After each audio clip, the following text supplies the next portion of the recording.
প্রথমে? আমার নাম মোহাম্মদ সামিউল ইসলাম। সামিউল ইসলাম, ডাকনাম সামি? জি, ডাকনাম সামি। বয়স কত? বয়স 24 রানিং। কোথায় থাকছেন আপনি এখন? খিলক্ষেতে থাকতেছি, লেক সিটির কাছে। আচ্ছা, ঠিক আছে। আর জন্ম জেলা? জন্ম আমার চট্টগ্রামে, কিন্তু আমার দেশের বাড়ি টাঙ্গাইল। ওখানে আমার বাপ দাদার ভিটা। আর আমার বাবা বাংলাদেশ এয়ারফোর্স এখানে জব করে। আচ্ছা, সে guest and operator. Okay, fine. আর আমরা 3 ভাই, আমি সবার বড়। আমি বর্তমানে এখন টেন্ডি গ্রুপে, ওখানে টেন্ডি ফার্নিচারে আমি একজন ডিজাইনার। তো ডিজাইনের পাশাপাশি ইন্টেরিয়রের কাজগুলো করা হয়। বিউটিফুল, ঠিক আছে। আমরা যতটুকু পরিচয় চেয়েছিলাম তার চেয়ে অনেক বেশি পেয়ে গেছি। That is not actually important for our secrets. So আপনি যেহেতু জানেন সিক্রেটসে কী হয়, কী ধরনের কনফেস এখানে হয়, but of course it's your life story, যেটাই হোক না কেন। সো আপনি শুরু করতে পারেন একেবারে যেখান থেকে যেভাবে বলার আছে। প্রথমে আমরা ব্যাকগ্রাউন্ডে থাকতে চাই। আমি যখন ছোট, তো আমি জন্মের 6 বছর পর্যন্ত আমি চট্টগ্রামেই থাকি। তারপরে আমার বাবা বদলি হয়ে টাঙ্গাইল এয়ারফোর্স ঘাঁটিতে আসে। ওইখানে আসার পরে ওখানে বিএফ শাইন কলেজ, পাহাড় কাঞ্চনপুর, যেটাকে সংক্ষিপ্তে পিকেবি বলে, ওইখানে ভর্তি পরীক্ষা দেওয়ায়। ভর্তি পরীক্ষা আমি অ্যালাউ হই না হওয়ার পরে আমার বাবা যেভাবে হোক ওখানে ভর্তি করায় আমাকে। আচ্ছা, ওখান থেকে আমার শিক্ষা জীবন শুরু। ওখান থেকে পড়ালেখা করতে থাকি। এভাবে আমাদের ব্যাচ দিয়ে আপনার পিএইচসি শুরু হয়। পিএইচসি পাস করি, জিএইচসি পাস করি বিএফ শাইন কলেজ থেকে। তারপরে আমার ছোট থেকেই একটা ইচ্ছা যে আমি বিজনেসম্যান হব, বিজনেস করব। তো এর জন্য আমি কমার্স নিয়ে পড়ার জন্য ইন্টারেস্ট বেশি থাকি।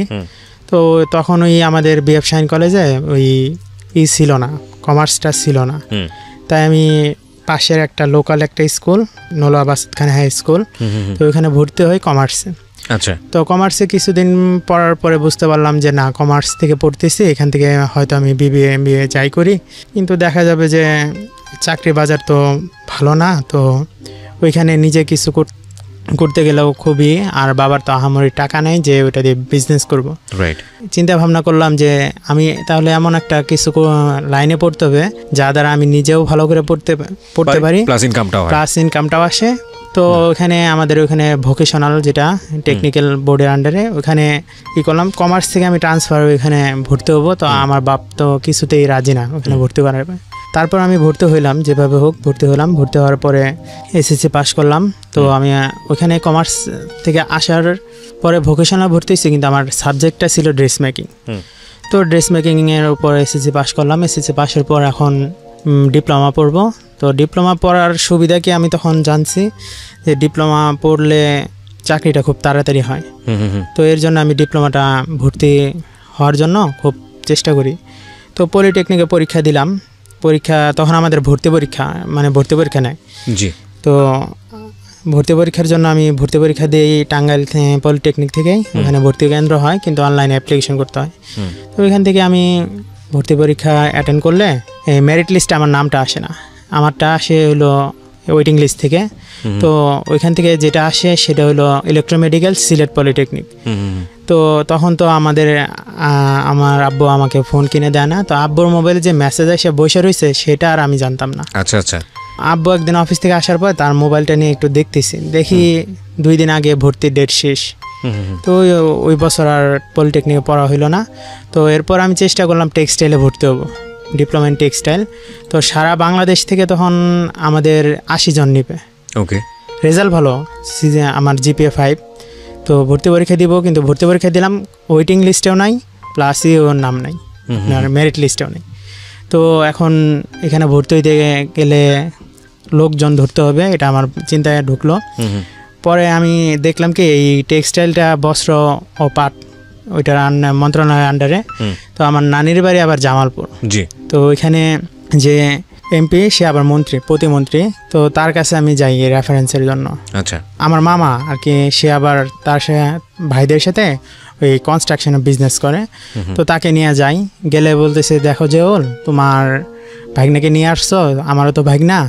তো আমি সাইন করে দিলাম, তদবির করে দিলাম, কিন্তু কাজটা হবে না, কারণ শিক্ষার ক্ষেত্রে আমার তদবির খাটে না। আচ্ছা, এরকম বলার পরে সে আমারটা ডিও লেটার একটা দিল, ওইটা নিয়ে আমি টাঙ্গাইল টেক্সটাইলে জমা দিলাম, কিন্তু ওই বছর আর ভর্তি হইতে পারলাম না। ওকে। তো সেকেন্ড টাইম চান্স আছে, তাইলে সেই আশায় রইলাম। তো তো এর মাঝে আমি আবার বিএফ শাইন কলেজে ইন্টারমিডিয়েটে ভর্তি হয়ে কমার্সে। তো এখানে পড়তে থাকলে এক সময় ওই পড়াটা কেমন জানি আমার ভাল লাগতো না। টেকনিক্যালে পড়া অভ্যাস হয়ে গেছে, আর টেকনিক্যালে থিওরি থেকে প্র্যাকটিক্যালটা বেশি, আমাদের হাতে কলমে শেখানো হয় বেশি। তো ওইটা আর আমি পড়ালেখা ওরকম মন নাই, আব্বু ওরকম করে না। তারপর আমার সাথে আব্বু দেখে কি আমি বই নিয়ে খুব কম বসতাম, আচ্ছা, এটা নিয়ে আমার সাথে শুয়ে থাকলে বকা দিত, বসে থাকলে বকা দিত।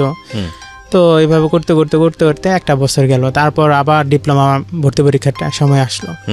তো আমি ভর্তি পরীক্ষায় অ্যাটেন্ড করব। তো আব্বুর কাছে আমি টাকা চাইলাম, আব্বু আমার 200 টাকা দাও, আমি ভর্তি বলছি না তোমার টাকা দিব না, তুমি টাকা দিয়ে ভর্তি পরীক্ষা দাও, ঠিক আছে, শুধু শুধু টাকা নষ্ট, চান্স পাও না। পরে ভাই আমি কি করলাম, আমার একটা মেমোরি কার্ড ছিল, জি, তো ওই মেমোরি কার্ডটা বিক্রি করলাম 250 টাকা। তো ওই মেমোরি কার্ড বিক্রি করার পরে অ্যাপ্লিকেশন ফর্ম পূরণ করলাম পলিটেকনিকের। আচ্ছা, এখন ভর্তি পরীক্ষার দিন চলে আসলে আমি ভর্তি পরীক্ষা দিব। আর আব্বু সকালবেলা শুক্রবার ওই শুয়ে রয়েছে, আব্বু বলছে আব্বু আমাকে গাড়ি ভাড়া দাও, আমি ভর্তি পরীক্ষা দিতে যাব। তো তো লাভ নাই, তো তোরে টাকা দিয়ে, তোরা টাকা দিলে 100-200 নষ্ট, 200 টাকা হইলে আমার এক সপ্তাহ সুন্দর চলে যাবে। পরে বলছে ঠিক আছে, টাকা দিবা না তাহলে আমি বের হয়ে যাই। এই বেলা বের হয়েছে, দেখে আম্মু পিছন দিকে আইসা আমাকে টাকাটা দিল। আচ্ছা, 400 টাকা দিল, যে ঠিক আছে পরীক্ষা দিয়ে দেখ বাবা, একটু ভালো করে পরীক্ষা দিস যাতে হয়ে যায়। তোর আব্বুর মন খারাপ, কারণ তোদের এত কষ্ট করে পড়ায়। আসলে কি আমার বাবার স্যালারিটা খুব কম না, আমার বাবার স্যালারি ভালো, কিন্তু আমরা 3টা ভাই, তো 2 ভাই 1 বছর আগ পিস। তো আমার যে ছোট ভাই সে আবার খুব ব্রিলিয়ান্ট স্টুডেন্ট, সে টাঙ্গাইল জেলার ভিতরে 2nd বা 3rd এরকম প্লেস করে আছে। আচ্ছা, ওর পিছনেও যেমন খরচ, আমার পিছনেও তেমন খরচ। তো সব মিলানোর পরে আমার বাবার ওরকম থাকে না। আর আমরা তখন ছিলাম জয়েন্ট ফ্যামিলি, মানে আমার বাপ চাচারা 5 ভাই, তো জয়েন্ট ফ্যামিলি। তো আব্বু তো মেঝো, তো তারও দায়িত্ব মোটামুটি ভালোই পালন করে। তো আমি ভর্তি পরীক্ষা দিতে চলে গেলাম। আচ্ছা, যখন গেলাম তখন দেখি পাশে একটা বড় ভাই কি জানি একটা পড়তেছে। আমি ভর্তি পরীক্ষার গাইড গত বছর কিনছি, ওটাই পড়ছি, কিন্তু নতুন বছরে যে একটা ভর্তি গাইডটা থাকে সেটা আর পড়িনি। পরে বললাম ভাই আমাকে দিবেন, আমি একটু পড়বো। বিগত বছরের প্রশ্ন কতগুলো আমি পড়ে গেলাম। যাওয়ার পরে টাঙ্গাইল পলিটেকনিকের ওখানে ভিতরে ঢুকলাম, পরীক্ষা শুরু হইলো। ভাই বিশ্বাস করবেন না, আল্লাহর কি খেলা, যে আমি যে প্রশ্নটা পাইছি 50 মার্কের, 50টা নৈবেত্তিক আর 50 হলো রেজাল্টের উপর। আচ্ছা, সব কমন। আমি ঘেটাঘেট সব দাগাই ফেললাম। দাগানোর পরে বের হয়ে আমি আল্লাহকে সাথ দিলে বলছি, আল্লাহ এবার আমাকে একটা ভালো একটা রেজাল্ট দিও, আমি যাতে আমার বাপ যাতে আমার সাথে আর এরকম না করতে পারে। এই বলে আমি চলে আসছি। তার 2 দিন পরে রেজাল্ট দিবে, এই তো আমার টেনশন শুরু হয়ে গেছে, ঘাম ঝরতেছে। বিকাল 5টায় রেজাল্ট। তো ওই দিন আব্বু অফিস থেকে আসছে, আসার পরে বলতেছে কি রে স্বামী, তোর না আজকে রেজাল্ট দেওয়ার কথা, রেজাল্টের খবর কি? বলছে আব্বু রেজাল্ট তো দেওয়ার কথা, এখনো দেয় নাই, বিকাল 5টার পর পাবলিশড হবে। পরে বলতেছে যে দেখিস এবার যদি না হয় তোরা অটো কিনা দিব, তুই অটো চালাবি। পরে কি হইলো, এভাবে বিকাল 5টার দিকে রেজাল্ট, 5টা বাজলো। পরে আমাদের ওই এলাকায় তো তখন কম্পিউটারের দোকানটা অ্যাভেলেবেল না। গেলাম কম্পিউটার দোকানে, যা বললাম ভাই রেজাল্ট দেবে পলিটেকনিক, আর দেখা যাবে। সে কি করলো, আমার ট্র্যাকিং নাম্বারটা নিল। ট্র্যাকিং নাম্বার নিয়ে সে সার্চ দিল, লেখা আসতেছে না, মানে ইডোর দেখাইতেছে, সার্ভারের চাপ বেশি। পরে আমি শান্তরে বললাম, শান্ত এবারও মনে আমার হইল না রে, আজকে বাসায় গেলে খুব দুঃখ আছে। কই আরে বেটা হয়ে যাবে তোর। তখন আমি রাস্তা থেকে শান্তরে নিয়ে আসতেছি, এমন সময় আমার ছোটো ভাই ফোন দিছে শান্তর মোবাইলে, যে ভাইয়া কই? সে হ্যাঁ পাশে আছে।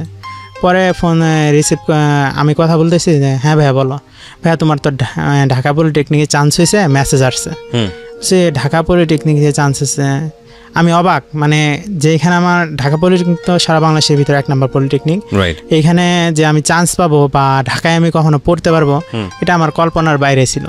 আচ্ছা, আমি বললাম যে ভাইয়া তুমি একটু ভালো করে দেখো তো, কারণ বেসরকারি পলিটেকনিক থেকে তো কন্টিনিউয়াস মেসেজ দিতেই থাকে, হয়তো বা দেখো ঢাকা কোনো বেসরকারি পলিটেকনিক থেকে হয়েছে। পরে আমি শান্তরি দিয়ে হাঁটতেছি, বাজারে মাঝখানে যখন গেছি, এই দূর থেকে আব্বু হাসতে হাসতে আসতেছে। আমি চিন্তা করছি যে দেখিস এই যে চান্স হয় না, এই যে দেখ হাসতে হাসতে আইতেছে, আমার ধরে মনে বাজারের সামনে পিটবো। পরে এরকম বলার পরে আমি বলতেছি শান্তকে, আরে বেটা তুই এত বেশি বোঝাস কেন, চল। পরে যা বলতেছে, স্বামী তো তোমার না ঢাকা পলিটেকনিক চান্স হয়েছে। এই বেলা বাজারের মধ্যে ভাই আমার জড়াই ধরলো। মানে ওই দিন এত ভালো লাগলো যে গ্রেট কমপ্লিমেন্ট, রাইট। বাবার কি কাছ থেকে বলবো? তো এটা বিশাল ব্যাপার। হ্যাঁ, আমি বলতেছি আব্বু মনে হয় কি তুমি তো মেসেজ পাইছো ঠিক আছে, কিন্তু মনে হইতেছে এটা মনে হয় বেসরকারি পলিটিক। এই তো বাবার হাসি মুখটা কালো হয়ে গেল।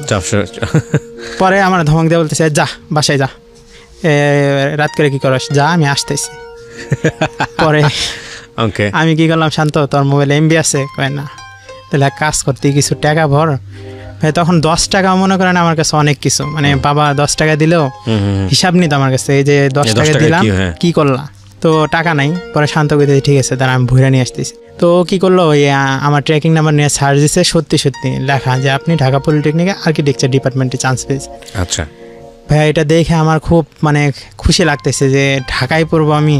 আমি যখন ভাই দেখলাম যে চান্স পেয়েছি, সাথে সাথে আব্বুরও ফোন দিচ্ছি, আব্বু আমি সত্যি সত্যি ঢাকা পলিটেকনিক চান্স পেয়েছি, তুমি আসো বাসায়। আইসা পরে রুমে ঢুইকাই আগে আমার জড়াই ধরেছে আবার, বাবা তোরে কি আমি এমনি এমনি বকি, তোর ভালোর জন্যই বকি, তুই তো রাগ করস, তুই ভালো করছস, আমি খুব খুশি হয়েছি। পরে ওই দিন আমাকে বলতেছে যে চল আজকে একসাথে ভাত খামো। পরে শান্তরেও নিয়ে খাইতে বসছে। জি, ভালো কথা, খাওয়া দাওয়া শেষ। এখন আবার পরের দিন আবার আমার অ্যাকাউন্টিং পরীক্ষা ছিল, তখন আবার আমার ইন্টার টেস্ট পরীক্ষা চলে। তো চান্স পাইছি, এখন কেউ তো আর পড়া নেই, মানে পড়া ছাড়াই পরীক্ষা দেব। সুন্দর পরীক্ষা দিতে চলে গেলাম, ওই গুরুত্ব দিলাম না আর ইন্টারনেট। এভাবে করতে করতে সময় আসলে ঢাকা পলিটেকনিকে ভর্তি হওয়ার। তো আমি ঢাকা পলিটেকনিকে ভর্তি হব, তো আব্বুরে বলতেছি আব্বু তুমি আমার সাথে যাবা? বলছে দেখ আমার অফিস আছে, আমি তো যাইতে পারবো না। আর তখন আবার আমার এক চাচা, ছোট চাচা নাম শহীদ, সে আবার বিদেশ থেকে আসছে।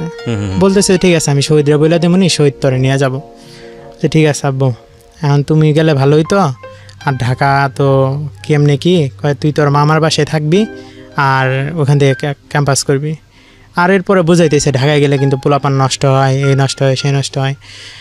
ভাই এই যে আমি 9-10 পড়লাম, ইন্টারমিডিয়েট পড়লাম, কখনোই না মেয়েদের প্রতি ওরকম আসক্ত হয়নি, বা একটা প্রেম করবো বা ওরকম কোনো একটা ছিল না। আচ্ছা, মানে ফ্যামিলির চাপে বা যাই হোক ওইরকম মেয়েদের পাল্লায় পড়িনি যখন আমার পড়ার কথা ছিল। ওকে, প্রিয় শ্রোতা, আমরা এই জায়গাটা একটা ছোট্ট বিরতি নেব, আর বিরতি নেবার সঙ্গে সঙ্গে আপনাদেরকে যেটা বলতে চাই, এবারের বইমেলায় পাওয়া যাচ্ছে জীবন গল্পের পার্ট 1 বইটি, এবং এই বইটিতে অতি গুরুত্বপূর্ণ বেশ কয়েকটি স্টোরি ওখানে লেখা হয়েছে। বিশেষ করে প্রথম গল্পটার উপরে আমি খুব বেশি এমফেসিস দিচ্ছি। তো যারা এই বইটি সংগ্রহ করতে চান ঘরে বসে, তাদের জন্য ঝটপট সংগ্রহ করতে হবে, কারণ আমরা অল্প কিছু বই বাজারে এনেছি। এবং আপনি চাইলে বইমেলা থেকেও সংগ্রহ করতে পারেন, বর্ণপ্রকাশের স্টল 256 নম্বর স্টল। আর আপনি যদি ঘরে বসে সংগ্রহ করতে, আমি প্রথম দিন যখন ঢাকা পলিটেকনিকে ঢোকার পরে আমাদের ওখানে অডিটোরিয়াম আছে, ঢুকাইছে আমাদের। ঢুকানোর পরে চাচাকে বাইরে রাখছে, আমাদের ভিতরে ঢুকাই দিছে।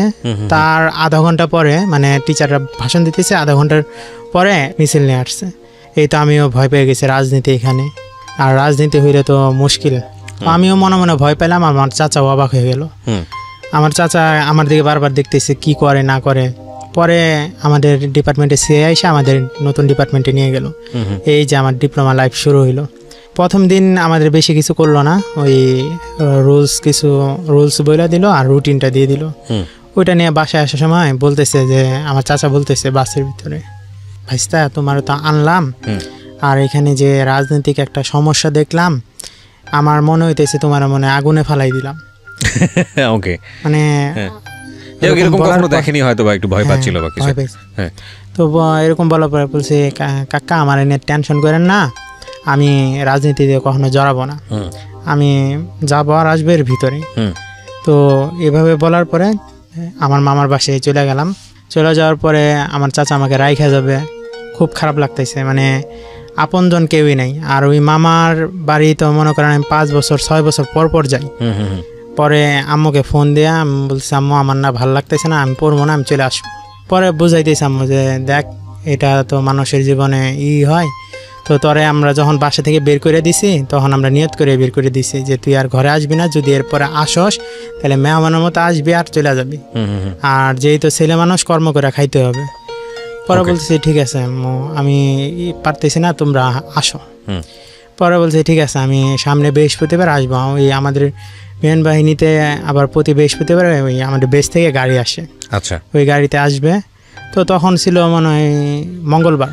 তো বুধবার দিন আমি ক্যাম্পাসে যাই, তো ক্যাম্পাসে গেলে তো প্রথম দিন যায় আমি অবাক হয়ে যাই যে একটা ডিপার্টমেন্টে মাত্র আমরা 48 জন, তার ভিতরে দেখা যেতেছে যে 17-18 জন মেয়ে। আচ্ছা। তো ছেলেদের সঙ্গে তুলনামূলক ছেলেদের সংখ্যা বেশি থাকে আর মেয়েদের কম। আর অন্যান্য পলিটেকনিকে আমি অন্যান্য ডিপার্টমেন্টে দেখছি যে যদি 48 জন থাকে তার ভিতর 2-1 জন মেয়ে থাকে। আমি দেখি যে আমাদের ডিপার্টমেন্টে মেয়েদের সংখ্যা বেশি। আর এটা হওয়ার কারণ হলো আর্কিটেকচারে মেয়েরাই বেশি পড়ে। ওকে।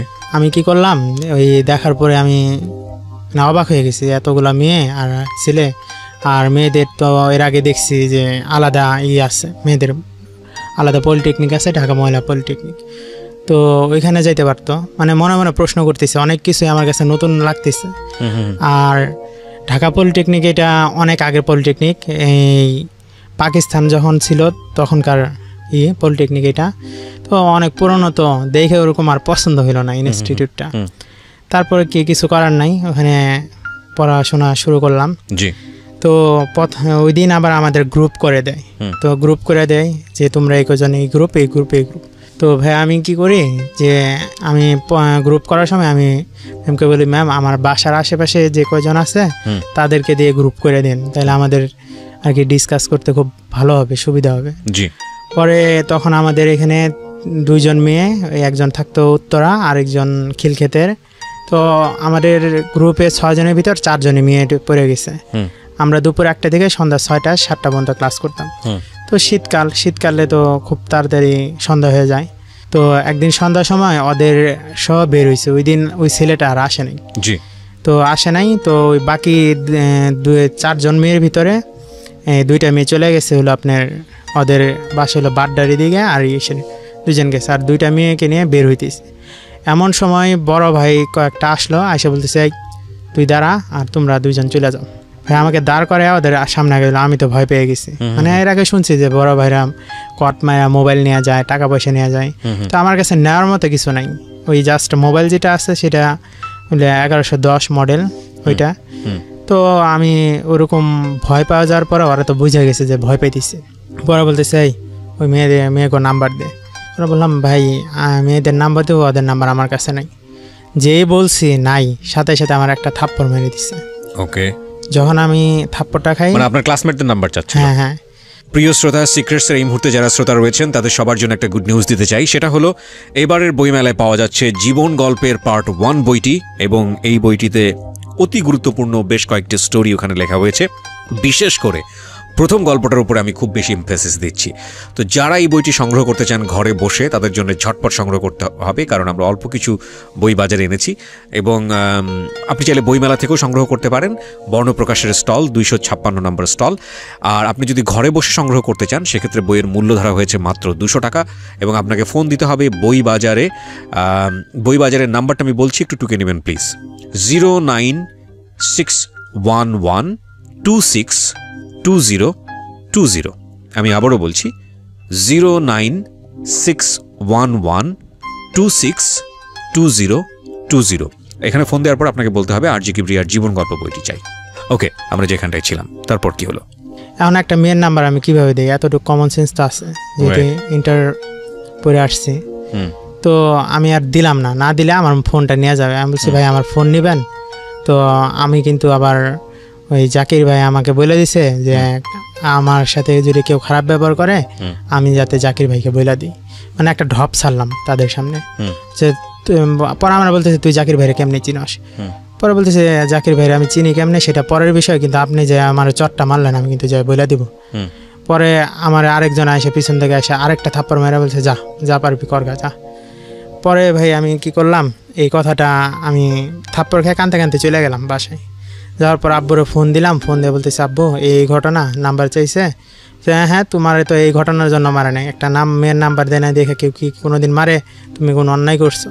পরে আমি বুঝাইতে পারলাম না। পরে আমি করলাম ঠিক আছে আমি চলে আসবো, গাড়ি গিট্টি বাইন্দা সব চলে আসবো। বলতেছে যে গাড়ি গিট্টি বাইন্দা চলে আসবা মানে তো আসা যাবে না, থাকো এখানে পড়তে হবে, আর আসলে আমি তোমার ভাত দিতে পারবো না, রিক্সা চালায় খাবা নয় ভ্যান চালায় খাবা। ওকে। পরে আমি বললাম ঠিক আছে তাও ভালো, তো তুমি যখন কিছু বলতে পারো না। পরে বলতেছে দেখো আমি কোনো কিছু বলবো না এই কারণেই, কারণ আমি গ্যাম জাম পছন্দ করি না, তোমার ভিতরে ফল্ট আছে তাই তুমি মার খাইছো। এই বলে আব্বু ফোন রেখে দিছে। পরে আম্মুর কাছে আমি সব বললাম, আম্মু বলতেছে তোর বাপ কিছু বলবে তো এরকম তো নাই, ঠিক আছে আমি তোর আব্বুরে বোঝা টোঝা বইলা পাঠাবো নি। এরকম পরের দিন আমি ক্যাম্পাসে গেছি, যাওয়ার পরে ওই আলিফ নামে একটা মেয়ে ফ্রেন্ড আছে, ও আবার রাজনীতি করতো। জি। ফার্স্ট ইয়ারে ওইটাই ও রাজনীতির খাতায় নাম লেখাইছে। তো নাম লেখানোর পরে ওর সাথে আবার আমার সম্পর্কটা কিভাবে হয় যে ওর বাড়ি আবার জামালপুর এই হাটচন্দ্রা, আর আমার নানির বাড়ি মাদারগঞ্জ জামালপুরে আর কি। জি। ওই মন্ত্রীর দূর সম্পর্কে ভাসতে লাগে। যখন আমি তদবিরের জন্য যাই তখন ওকে দেখছিলাম, দেখার পরে ওই পলিটেকনিকে পরিচয় হয়েছে ওখান থেকে। পরে আমি আলিফরে যা বললাম, আলিফ দেখো এই ঘটনা আমার মারছে, কে মারছে নাম তো জানি না। নাম জানো না মানে আমার ক্লাসমেটরে মারবে আর আমি কিছু বসে থাকবো, বলো কোন ভাই? পরে আমার নিয়ে গেছে ওই আমতলা আছে, প্রত্যেকটা ইনস্টিটিউটের এখানে আমতলা থাকে, তো আমতলার ওখানে নিয়ে যায়, বলতেছে দেখো তো কোন ভাই মারছে তোমারে। ওরা বলছে ওই যে ওই ভাই। কয় ঠিক আছে দাঁড়াও। ওই আলিফ আবার এক বড় ভাইয়ের সাথে পরিচয় ছিল, মানে সম্পর্ক ছিল। বড় ভাই ফোন দিল, বলতেছে এই দেখো সামিরের নাম মারছে, কে মারছে? অমকে। নামটা আমি শুনিনি। পরে ওই ভাই কি করছে, ওরা ডাইকে নিয়ে হলে নিয়ে গেছে, নিয়ে যাও আরে আমার সামনে আমাকেও নিয়ে গেছে হলে। ভাই যখন হলে যাই, হলে ঢোকার সময় আমার আর কি খুব ভয় লাগতেছে। ভয়টা লাগতেছে এই কারণে আমি শুনছি হলে নাকি অনেক অস্ত্র থাকে, অনেক নেশা টেশা করে। তো আমি যখন হলে ঢুকবো তখন দেখি যে আমাদের হলের একটা দরজার ওখানে হকি স্টিক, তারপর রান্দা, অনেক কিছু। ওইটা দেখে তো আমি আরও ভয় পেয়ে গেছি, আমাকে আবার মারার জন্য আনলো না। তো আমি এইভাবে যাইতে থাকি। যাওয়ার সময় দেখি কতগুলো পোলাপান এক পাশে বৈশা আর কি আপনার সিগারেট না গাঁজাই খেতেছে, সেটা আমি আর কি বুঝতে পারিনি। বলতেছে কিরে তুই এই জায়গায় আইসস, ফার্স্ট ইয়ারে হলে আইতেছস, হলে উঠবি? বলছে না ভাই। কোন বড় ভাইরে টাকা দিছস হলে ওঠার জন্য? সে ভাই কোনো কাউরে টাকা দিই নেই, আমি অমুক ভাইয়ের সাথে দেখা করতে আসছি। পরে বলছে যে ও আচ্ছা যা যা যা। পরে ওই ভাইয়ের কাছে গেলাম, ওই বড় ভাই যাই হোক আমার সামনে বিচার করে দিল। এভাবে করতে করতে first year, second year, third year চলে গেলাম। থার্ড ইয়ার মানে তখন আমাদের 6 সেমিস্টার। তো 6 সেমিস্টারের যাওয়ার পরে ওই রেফার্ড আসে, রেফার্ড আসতেই পারে, কিন্তু আমাদের এই ডিপ্লোমার নিয়ম কি, কেউ যদি থিওরিতে 3 সাবজেক্টে বেশিতে কেউ রেফার্ড আসে তাইলে তার ড্রপ আউট। তো আমার এক ফ্রেন্ডের 4টায় এসে বসে, অর্থ ড্রপ আউট। তো আমি আবার ফেসবুকে একটা লোকের সাথে পরিচয়, সেই লোকটা নাকি বাংলাদেশ কারিগরি শিক্ষা বোর্ডের কর্মচারী। তো সে বলতেছে যে রেফারটা তুলে দিবে। বলছে ভাই কত টাকা লাগবে? বলতেছে যে কয় সাবজেক্ট? 4 সাবজেক্ট। বেশি না, 15,000 টাকা লাগবে। আচ্ছা ঠিক আছে। পরে ওই ফ্রেন্ডকে বলার পরে ফ্রেন্ড বলতেছে ঠিক আছে ধর 15,000 টাকা নিয়ে যা, আর রোল নাম্বারটা নিয়ে যা, আমার যাতে তুলে দেয়। আমি কি করলাম, ওই ইয়ারকে আমি দিলাম। পরে বলতেছে ভাই আমি টাকাটা আপনাকে কীভাবে দিব? পরে বলতেছে যে তুমি এক কাজ করো, খামের ভিতরে ঢুকায়া আমাদের টেকনিক্যালের ওখানে একটা চায়ের দোকান আছে, ওখানে বলবা, আমার নাম বলবা, তো আমি ওখান থেকে নিয়ে যাব। পরে আমি তার কথা মতো দিয়ে আসি। টাকা দেওয়ার 2 দিন পরে দেখি সে তার ফেসবুক অ্যাকাউন্ট ডিঅ্যাক্টিভ, প্লাস কিচ্ছু নাই। তো আমি তো ভয় থাকতেছি যে আমার ফ্রেন্ডের আবার হয় কি না হলে তো আমাকে ধরবে, তখন আমি এতগুলা টাকা কোথা থেকে দিব? আমি তো বাসা থেকে এরকমভাবে টাকাও আনি না, আমার দরকার পড়ে না, টাকা আনি না। তখন আমার মাসে 4,500 থেকে 5,000 টাকা হলে আমি চলতে পারতাম। তো এরকম ভয় থাকতে তো রেজাল্ট বের হইলো, ও আর ড্রপ আউট থেকে উঠলো না। পরে ও যেভাবে আমার কাছে চাপ দিয়ে, তখন আবার কি আমি 6 সেমিস্টার শেষের দিকে টিউশনি শুরু করি। মানে ঢাকায় আসার সাথে সাথে তো আমি টিউশনি পাই না, 2-2.5 বছর যাওয়ার পরে টিউশনি শুরু করি। তো প্রথমে আমি টিউশনি করে ভালোই টাকা ইনকাম করতেছি, মাসে আমার 13-14,000 টাকা আসতেছে টিউশনি করে, আর বাসা থেকে তো 5-6 হাজার টাকা নিচ্ছি, সুন্দর চলতেছে। তো এর মাঝে আমি কি করছি, ওই যে আমার ছোট থেকে স্বপ্ন যে আমি বিজনেসম্যান হব, আমার ঢাকায় একটা বাড়ি থাকবে, গাড়ি করব। তো এর জন্য ভাইয়া আমি কি করি, আমি যে টিউশনি করি এই কথাটা আমি আমার বাবা মাকে বলিনি, না বলে কি করতাম, ওই টিউশনি টাকাটা আমি জমাইতাম। আচ্ছা, জমাইতে থাকতাম। তো ওই সময় খুব প্রেশার আসলে ও আমার কাছে টাকা নিবে, তো আমি 2 মাসের টাকা মানে যা পাইতাম ওটা নিজে খরচ করার পরেও কিছু টাকা আমি জমাইতাম। তো ওইখান থেকে আমি ম্যানেজ করে দিয়ে দেওয়ার পরে ওই ঝামেলাটা শেষ। এই তো আমার 7 সেমিস্টার শুরু। 7 সেমিস্টার পরীক্ষা দেওয়ার পরে আমাদের প্র্যাকটিক্যাল পরীক্ষা আসে। জি। তো এই প্র্যাকটিক্যাল পরীক্ষার জন্য আমি গাজীপুরে যাই, ওই যে রেলের একটা ডিজাইন দেয় আমাদের, তো ওই রেলের ডিজাইনটা দেখার জন্য আমি ওই গাজীপুরে ওখানে একটা রেল স্টেশন আছে নাম জয়দেবপুর, জি। তো ওইখানে যাওয়ার পর ওইখান থেকে মেজারমেন্ট নিয়ে আসার সময় ওই তার গাছ আছে, তো ওইখানে ওইটা হইলো আপনার তারুণ্যের মেমোরিয়াল মেডিকেল কলেজ, জি। তো ওইটার সামনে দিয়ে আসতেছি, তখন একটা মেয়েকে দেখে আমার খুব ভালো লাগে। ওই মেয়েটাকে দেখে ভালো লাগার কারণটা হলো কি, ওই মেয়েটা আর কি রাস্তায় যাইতেছে আর লাফাইতেছে আর একটা ছেলের চুল ধরে টানতেছে, যে তুই ডিফারেন্ট লাগে বিষয়টা আর কি।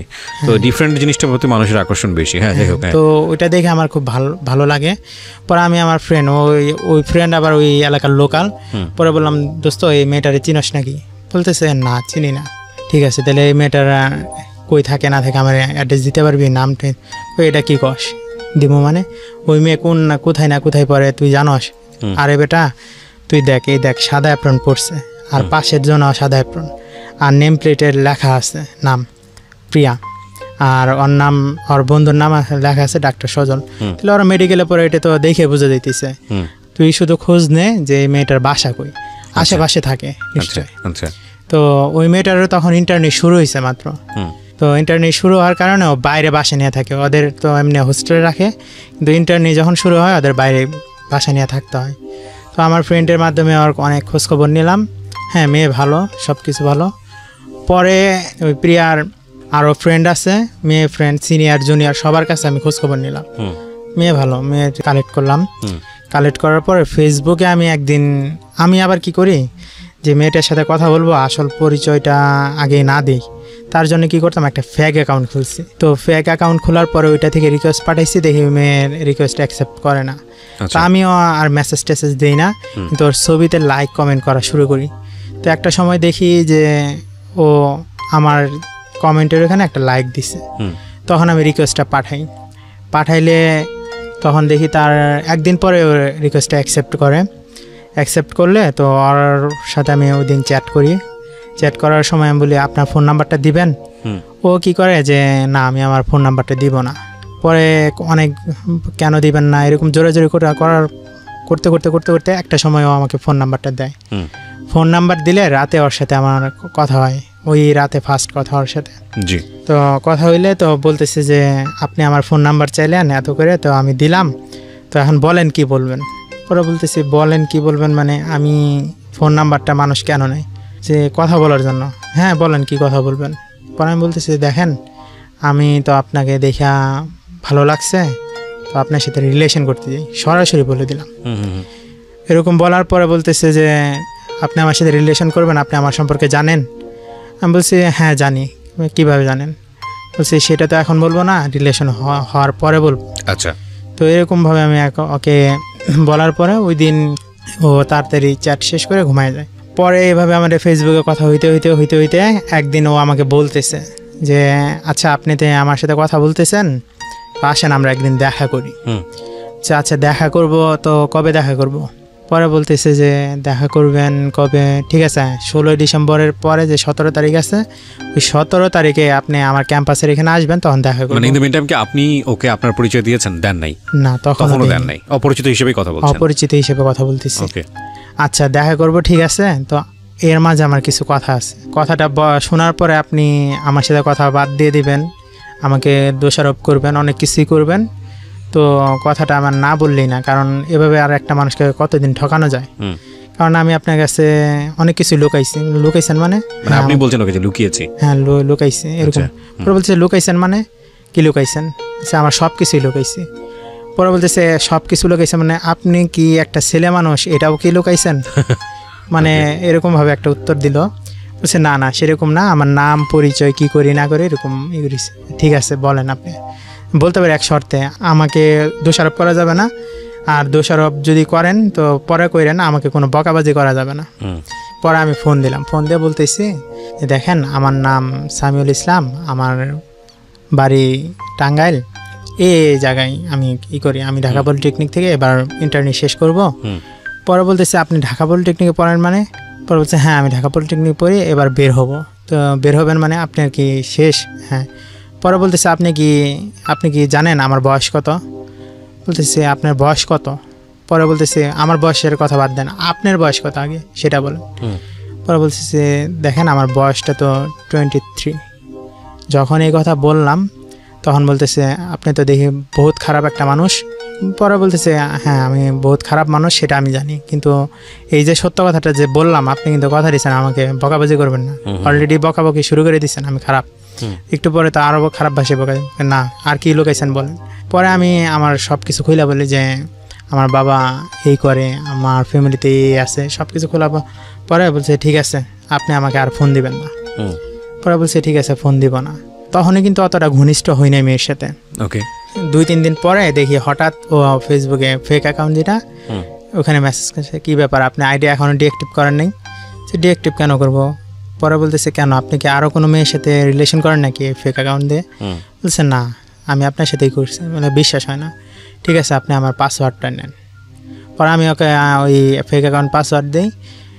সত্যি কি ওর সাথেই শুধু চ্যাট করতাম আর কারোর সাথে করতাম না। ওকে, মানে ওর জন্য অ্যাকাউন্টটা খোলা? ওর জন্য অ্যাকাউন্টটা খোলা, কারণ এত ওর পিছনে যে আমি এত দৌড়াদৌড়ি করে রিপোর্টগুলো নিচ্ছি আমার অনেক কষ্ট হয়েছে। আমি দেওয়ার পরে ও দেখলো, দেখার পরে বলতেছে ঠিক আছে আমি আপনার কাছে 2 দিন সময় নিব, তো 2 দিন পরে আমি আপনাকে জানাবো আপনার সাথে আমি রিলেশন করবো কিনা। ও কিন্তু তখন অলরেডি জানিয়ে ফেলছে আমি ওর থেকে বয়সে ছোটো, আর আমি দেখতে কেমন সেটা ও জানে না, দেখতে কেমন সেটা জানে না।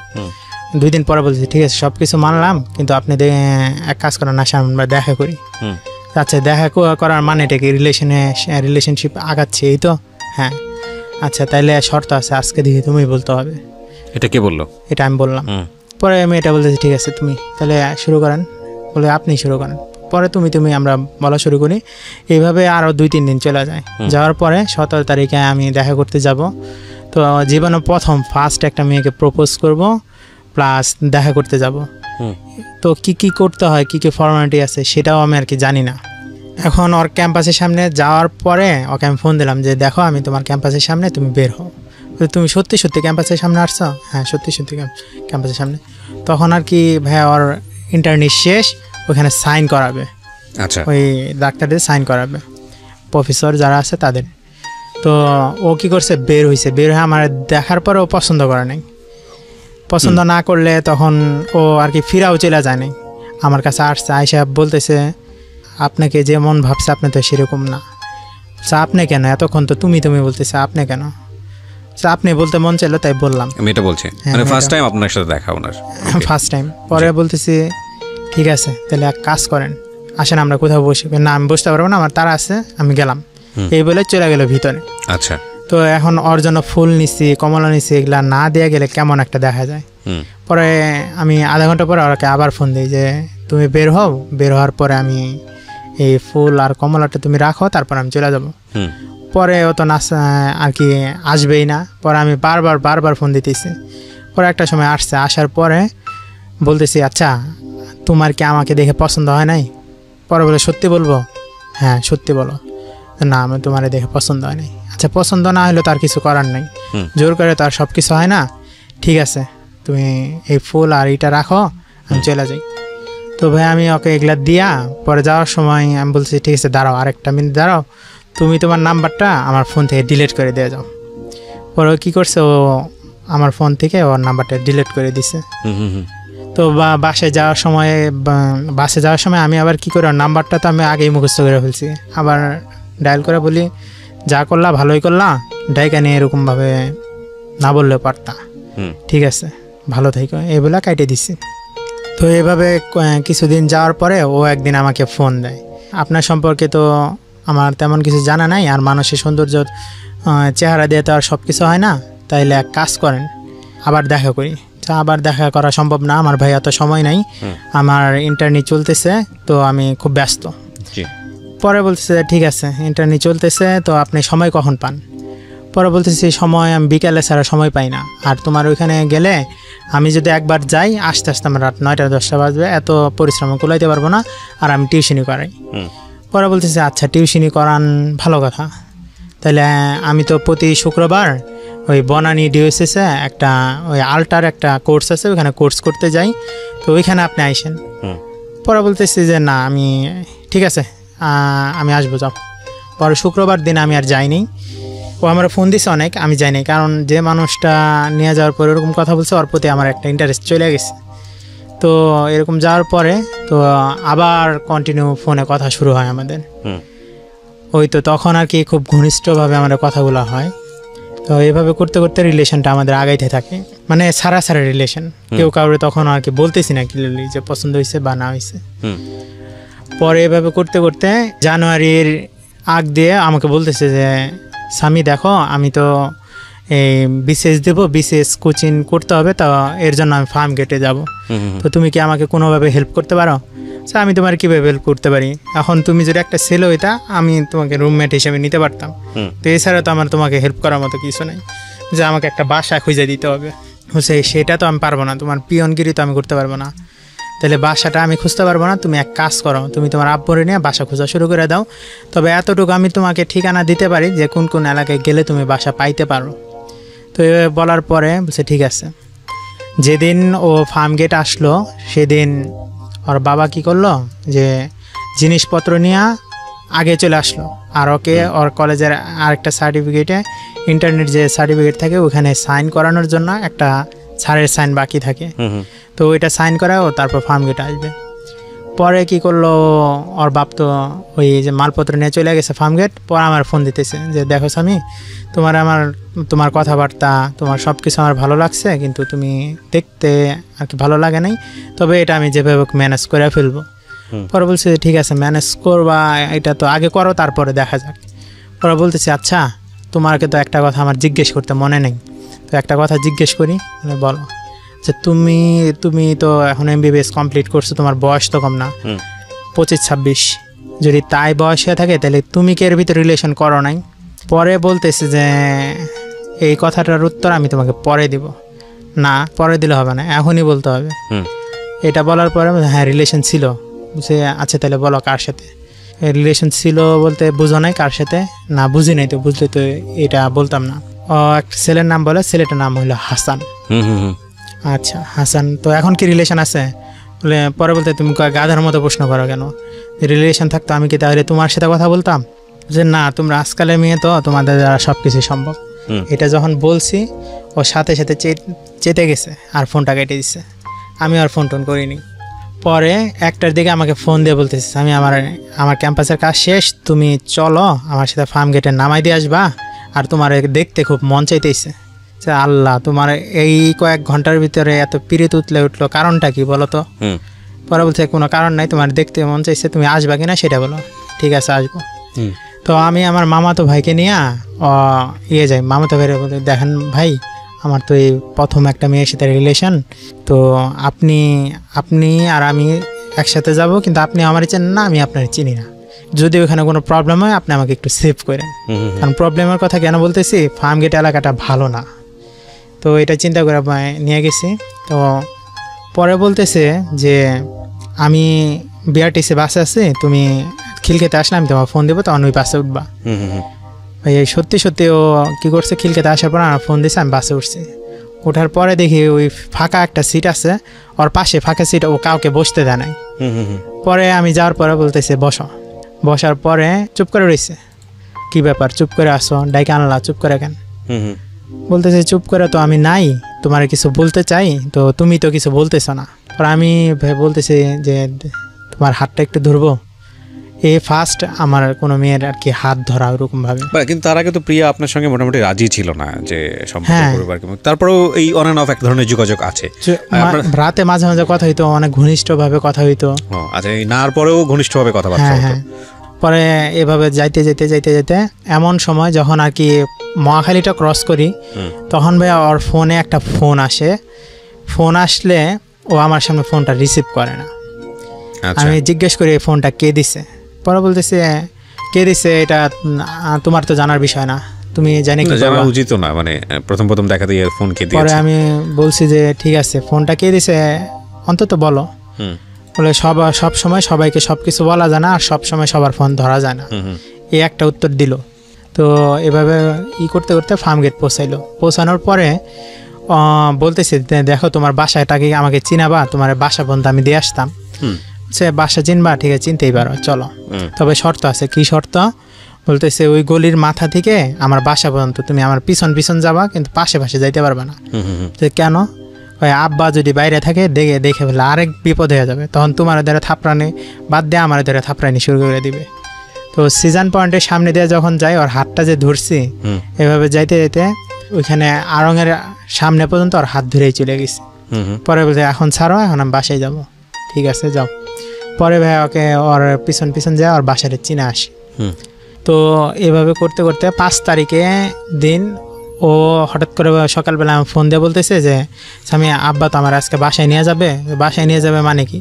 তোমার আব্বা কি আমার কথা টের পাইছে নাকি যে বাসায় নিয়ে যাবে? এরকমভাবে বলতেছ যে না, এখানে আসছি তো এখানে অনেক কিছু জিনিসপত্র আনা হয় নাই, তো আব্বা এর জন্য বাসায় নিয়ে যাবে। আবার ওর ছোটো একটা বোন আছে, ওই ছোটো বোন তো ওকে নিয়ে আসবে, ও ই করবে। আচ্ছা ঠিক আছে, বাসায় যাবা তাহলে তোমার তো বাসায় যা কয়দিন না কয়দিন থাকো, তোমার তো দেখতে পারবো না, তাহলে তোমার একটু দেখতে মন চাইতেছে, কি করবো? চলে আসো। পরে আমি গেলাম, ওই ফার্ম গেট গেলাম। যাওয়ার পরে অনেকক্ষণ দাঁড়ায় রয়েছি, আসে না। পরেও কি করলো, তাড়াতাড়ি আসলো, আর বাবার পিছন পিছন আসলো। পরে যখন বাসে উঠবে তো তখন ও আমার ইশারা দিল যে তুমিও বাসে আসো। আচ্ছা ভাই আমি ওর পিছন পিছন বাসে উঠলাম। ওর বাবা কি করলো, ওই পিছনে সিটে যায় বসলো, আর ও মহিলা সিটে বসলো। আমি কি করলাম, আমি আর ওই মহিলা সিটে তো আর বসতে পারি না, আমি ওর বাবার পিছনে সিটে বসলাম। বসা ইশারা করতেছি, অনেক ইশারা করতেছে। ও আর মানে ওর বাপরে চেক রাখে তারপর ইশারা দিতেছে। এবং ওখানে গিয়ে আপনি শুনতে পারেন প্লিজ সাবস্ক্রাইব করতে ভুলবেন না, সাবস্ক্রাইব করার পরে নোটিফিকেশন বাটনটি অন করে নেবেন। ওকে, আমরা যেখানটায় ছিলাম তারপর তো পরের দিন সকালে ডিজাইনটা নিয়ে যাইতেছি।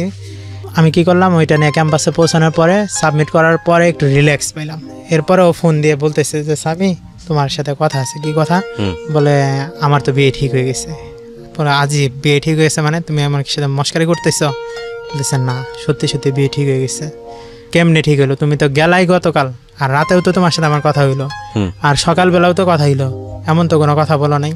বলতেছে কি যে আমি ঘুমাইছি, ঘুম থেকে উঠে দেখি ছেলে পক্ষ আমার দেখতে আসছে, তোমার না জানাই আসলো। হ্যাঁ আম্মা এখানে চালাকি করছে। আচ্ছা আচ্ছা ঠিক আছে, বিয়ে এটা বলছে আপনাকে? হ্যাঁ বিয়ে ঠিক হইছে। ওকে, মানে ওকে চেন পরাই গেছে। ওকে, এটা নিয়ে আমি তো অনেক মানে খুব খারাপ লাগতেছে। কয়দিনের মধ্যে মানে ঘটনাটা কয়দিনের মধ্যে? এটা আপনাদের সাথে সম্পর্ক হওয়ার কয়দিনের মধ্যে? 1.5 মাস। 1.5 মাসের মধ্যেই ঘটনা। ওকে, তো আমি বললাম ঠিক আছে। তারপরে আমি ওকে SMS করি, দেখো তোমার ছাড়া ভালো লাগে না, এই না সেই না, তোমার তো আমি অনেক ভালোবাসি, তুমি এক কাজ করো আমার সাথে থাইকা যাও। পরে ফোন দিয়া আমি বললাম, ও ফোনটা রিসিভ করে কিন্তু কোনো কথা বলে না, বাসায় তো কথা বলে না। পরে 2-3 দিন পার হয়ে গেল। 4 দিনের মাথায় আমি বললাম, ফোন না SMS-এ বললাম যে ঠিক আছে বিয়ে করছো, সুখেও শান্তিতে থাকো, যে কয়দিনে যা হয়েছে সব ভুলা যাও। এটা আমি বললাম। তারপর ভাইয়া ও আসে ঢাকা ব্যাক করে। ব্যাক করার একদিন পরে বলতেছে স্বামী তোমার সাথে আমার কথা আছে, একটু আসতে পারবা? তখন কিন্তু আমি ইন্টারনেটে ঢুকে পড়ছি অলরেডি। আচ্ছা, তো ওই দিন ভাই আমার খুব ডিজাইনের একটা কাজ কি যে একটা নকশা আছে, নকশাটা তো আর মিস্ত্রিরা বসাইতে পারে না, পাজেল যেটা, সেটা আমি যেহেতু ড্রয়িং করছি আমার থেকে ভালো আর কেউ জানে না। তো ওই পাজেলটা আমি বসানো বাদ দিয়ে চলে গেছি। তো এর ভিতরে চলে যাওয়ার পর ওর সাথে দেখা করি। পরে বলতেছি আমি তোমার নিয়ে কোথায় যাবো বলো? সে তোমার নিয়ে কোথায় যাবো, আমার নিয়ে কোথায় যাবো মানে এখানে কথা বলো। সে না, এখানে কথা বলা যাবে না, কোথাও বসে কথা বলতে হবে। আচ্ছা। পরে বলছে ঠিক আছে চলো, কোথায় বসবা? পরে বলতেছে যে চলো জিয়া উদ্যান যাই। তো ওখানে যা বসলাম, বসার পরে বলতেছে যে আমি অনেক কিছু চিন্তা করলাম, তোমার মন মানসিকতা অনেক ভালো, তুমি অনেক ভালো লাগছে তোমারে, আর বয়সটা ওটা কোনো ব্যাপার না। তো আমি অনেক কিছু চিন্তা করলাম, তোমার সাথে আমি থাকবো, কিন্তু অনেক কিছু ভাবনা যে আরো কিছু দেখতে হবে। ঠিক আছে দেখো, তুমি আমারে দেখবা, এটাই স্বাভাবিক, জীবন তো আর খেলা না যে খেললাম পরে বাদ দিলাম। তবে আমি তোমার বইলা রাখি যে আমার সাথে কিন্তু কোনোভাবে কোনো ফ্লট করা যাবে না, যদি করো খবর আছে। ওকে, পরেও আপনি ওকে বললেন? হ্যাঁ, শাসাই দেওয়ার পরে যে ঠিক আছে আজকে থেকে আমরা রিলেশন খুব ভালো মতো কন্টিনিউ করবো। তো আচ্ছা, এখানে আমার একটা প্রশ্ন আছে, তোমার প্রশ্নটা আমি জিজ্ঞেস করি, বলো।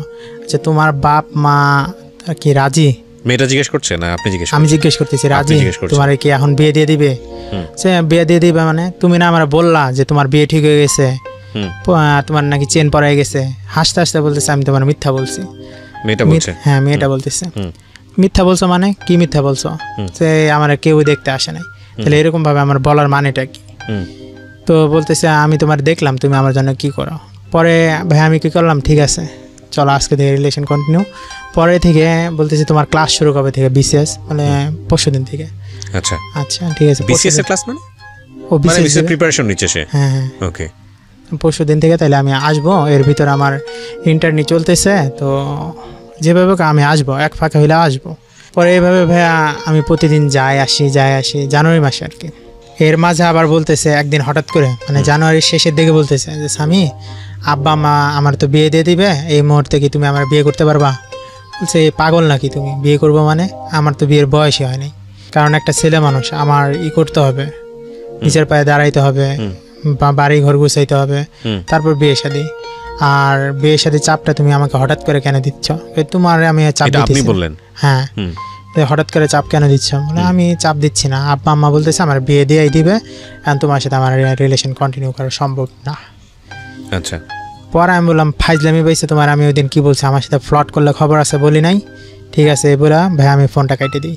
ফোনটা কাটে দিলে ও কি করে, ও আর আমার ফোন টোন দেয় না, আমি আর ফোন টোন দিই না। কত মানে এটা প্রেম বা সম্পর্ক হওয়ার কতদিন পরের ঘটনা এটা? 2 মাসের মাথায়। 2 মাসের মাথায়। ওকে ঠিক আছে। প্রিয় শ্রোতা, সিক্রেটসের এই মুহূর্তে যারা শ্রোতা রয়েছেন তাদের সবার জন্য একটা গুড নিউজ দিতে চাই। সেটা হলো এবারের বইমেলায় পাওয়া যাচ্ছে জীবন গল্পের পার্ট 1 বইটি, এবং এই বইটিতে অতি গুরুত্বপূর্ণ বেশ কয়েকটি স্টোরি ওখানে লেখা হয়েছে। বিশেষ করে প্রথম গল্পটার উপরে আমি খুব বেশি এমফেসিস দিচ্ছি।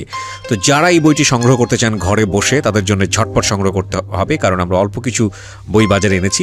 এবং আপনি চাইলে বইমেলা থেকেও সংগ্রহ করতে পারেন, বর্ণপ্রকাশের স্টল 256 নম্বর স্টল। আর আপনি যদি ঘরে বসে সংগ্রহ করতে চান সেক্ষেত্রে বইয়ের মূল্য ধরা হয়েছে মাত্র 200 টাকা, এবং আপনাকে ফোন দিতে হবে বই বাজারের নাম্বারটা আমি বলছি, একটু টুকে নেবেন প্লিজ, আমি ধীরে ধীরে বলছি।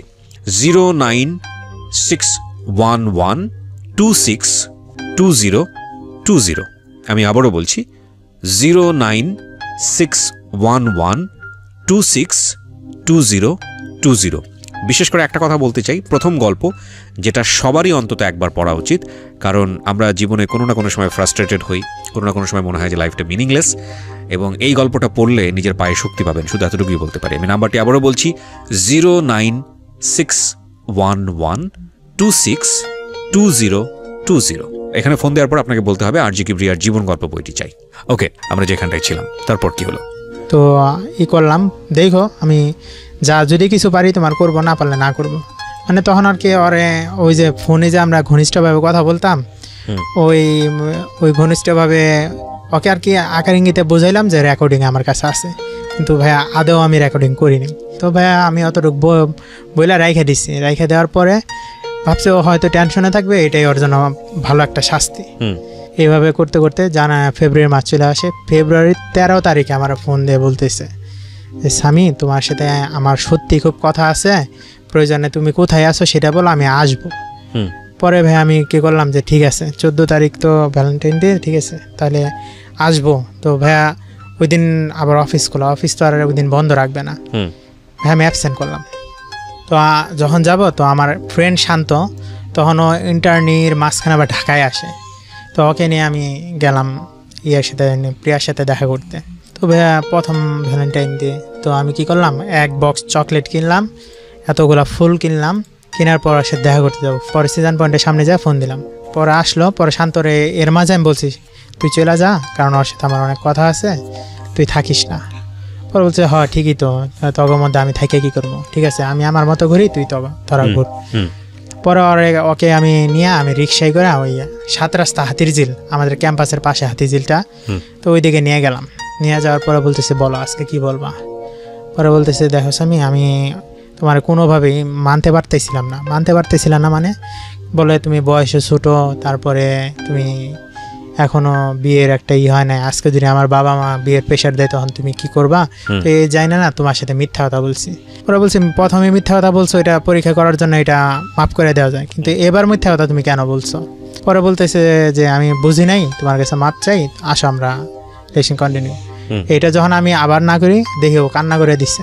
পরে ভাই আমি কি করলাম যে মাইনে নিলাম, ঠিক আছে এই শেষবারের মতো তোমাকে মাফ করে দিলাম। তবে ওই দিন থেকে আমাদের রিলেশনটা সামনের দিকে আরও ঘনিষ্ঠভাবে আগাইতে থাকে। ওকে, মানে এমন কিছু কথা থাকে না, হাজব্যান্ড ওয়াইফ দূরে থাকলে যেরকম কথা হয় ওরকম কথাগুলো হইতেছে।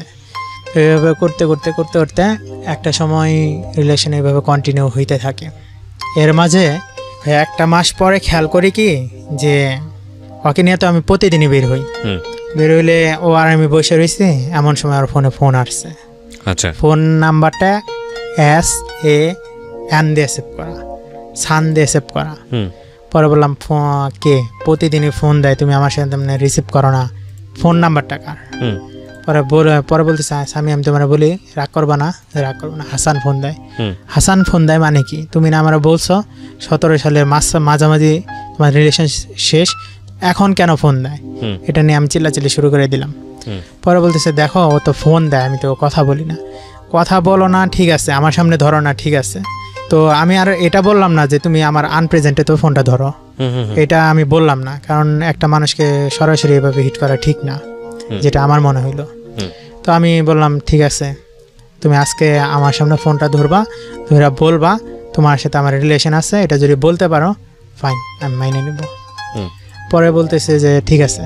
হাসানকে ফোন দেয়া আমার সামনে বলতেছে দেখো হাসান, তুমি আমার ফোন দিও না, আমি নতুন একটা রিলেশনে ঢুকছি, তুমি ফোন দিলে আমার নতুন রিলেশনশিপে ঝামেলা হয়। এটা বলে ও ফোনটা কেটে দিছে। তাহলে তো ভাই আমি ওকে বিশ্বাস করতেই পারি, ও আমাকেই লাভ করে। তো ভাই আমি ওই দিন ওরে ছেড়ে দিলাম। তারপরেও ভাই সেম কাহিনী, ফোন দেয় ও ধরে না। এটা আর কয়দিন আমি সহ্য করব? তো এপ্রিল 14 তারিখে আপনার ওই বৈশাখী মেলা, তো আগের দিন আমি বললাম যে দেখো ওই দিন কী করবা? বলছে আমি আমার বোনের সাথে ঘুরবো। ঠিক আছে, বোনের সাথে ঘুরবা, আমার সাথে কি ঘোরা সম্ভব না? বলতেছে না, আমরা তো এরপরেও আরও অনেক ঘুরতে পারবো। ঠিক আছে, তুমি তোমার বোনের সাথে ঘুরো, তাহলে আমি বাসায় যাই, ফ্যামিলিকে সময় দিই। আমি বাসায় গেলাম। যখনই 13 তারিখে বাসায় আমি পাড়া দিছি, পাড়া দিয়ে ফ্রেন্ড সার্কেলের সাথে স্টল নিয়ে কথা বলতেছি, মানে আমি স্টল দিব। যখন কথা বলতেছি তখন আমার ফোন দিয়ে বলতেছে আমি তুমি কালকে আসো, তো কালকে তোমার সাথেই ঘুরবো। এই তুমি আমার সাথে খেলনা পাইছো, আমার কি খেলনা পাই মনে হয় তোমার? যখন খেলবা খুশি তখন খেলবা, বাদ দিবা। আমি তো বাসায় এসে পড়ছি। তুমি সত্যি সত্যি বাসায় চলে গেছো? হ্যাঁ বাসায় চলে আসছি। ঘোরাঘুরি বাদ, ওই দিন তুমি এক কাজ করবা, তোমার কোথাও যাইতে হবে না, ঘরের মধ্যে বসে থাকবা। আর যদি শুনি তুমি বাইরে গেছো, খবর আসছে তোমার। কে বলছে এটা? এটা আমি বলতেছি। কাকে? আপনার প্রেমিকাকে, মানে প্রিয়াকে? হ্যাঁ। পরেও আমার কমিটমেন্ট করলো বাইরে যাবে না। তো পরের দিন স্টল দিলাম। স্টলে ব্যস্ত থাকার কারণে ফেসবুকে আমি আর ঢুকতে পারিনি। তো তার 2 দিন পরে, তখন আমি বাসায়, 2 দিন পরে দেখি প্রিয়া ফেসবুকে একটা শাড়ি পরার ছবি দিছে। এই তো দেখে আমার মাথা নষ্ট, ও তো বের হবে না, তো যদি বের না হয় তাহলে এই শাড়ি কেন পরলো? তো এটা পরে ও কার সাথে বের হয়েছে? এই তো ফোন দিছে। ফোন দেওয়ার পরে বলতেছি যে তুমি আমার সাথে ফ্লট করলা কেন, তুমি বাইরে বেরোবে না, তুমি বের হয়েছো কেন? পরে বলছে কী করবো, আমার ফ্রেন্ডগুলো এসে আমার এত জোরাজুরি করলো, না বের হয়ে পারলাম না, সরি। তো আমি আর ওইটা করলাম না, ধৈর্য বসে থাকলাম না। দেখি কন্টিনিউ আবার ঢাকায় ব্যাক করলাম। ঢাকায় ব্যাক করে এইভাবে দেখি মাঝে মাঝে হাসানের ফোন ও ধরে না, মাঝে মাঝে ধৈর্য না করে। তো আমি ওকে বললাম যে দেখো তুমি, হাসান যে তোমাকে এত কন্টিনিউয়াস ফোন দেয় এই বিষয়টা আমার ভালো লাগতেছে না। পরে বলতেছে যে দেখো তুমি এই হাসানের বিষয়টা কেন এমন করতেছো? হাসানকে তো আমি নাই করছি, তারপরেও ফোন দেয়, খোঁজখবর নেয়, এটা তো দোষের আমি কিছু দেখি না। আমাদের দোষের অদেশের কোনো কথা নাই এখানে। ও ফোন দিতে পারবে না, আর ও ফোন দিলে তুমি ওর সাথে কথা বলো, আমি চলে যাই। পরে বলতেছে না, এটা কি কখনো হয় নাকি? আমি হাসানের সাথে নতুনকে অ্যাড হওয়ার জন্য কি রিলেশন বাদ দিয়েছিলাম? তাহলে তুমি আর এরপর থেকে কথা বলতে পারবে না, কমিটমেন্ট করো আজকে। পরে বলছে ঠিক আছে, কমিটমেন্ট করলাম। আমার কাছ থেকে বলো। ও বললো যে হ্যাঁ কথা বলবে না। পরে কিছুক্ষণ চুপ থাকার পরে ও আমাকে বলতেছে যে সামি, তোমাকে আমি আরেকটা কথা বলবো, এটা কথা শুনলে তুমি বুঝতে পারবা। কি বুঝতে পারবো? হাসানের সাথে আমার রিলেশন ব্রেকআপের কারণ কি। ওকে।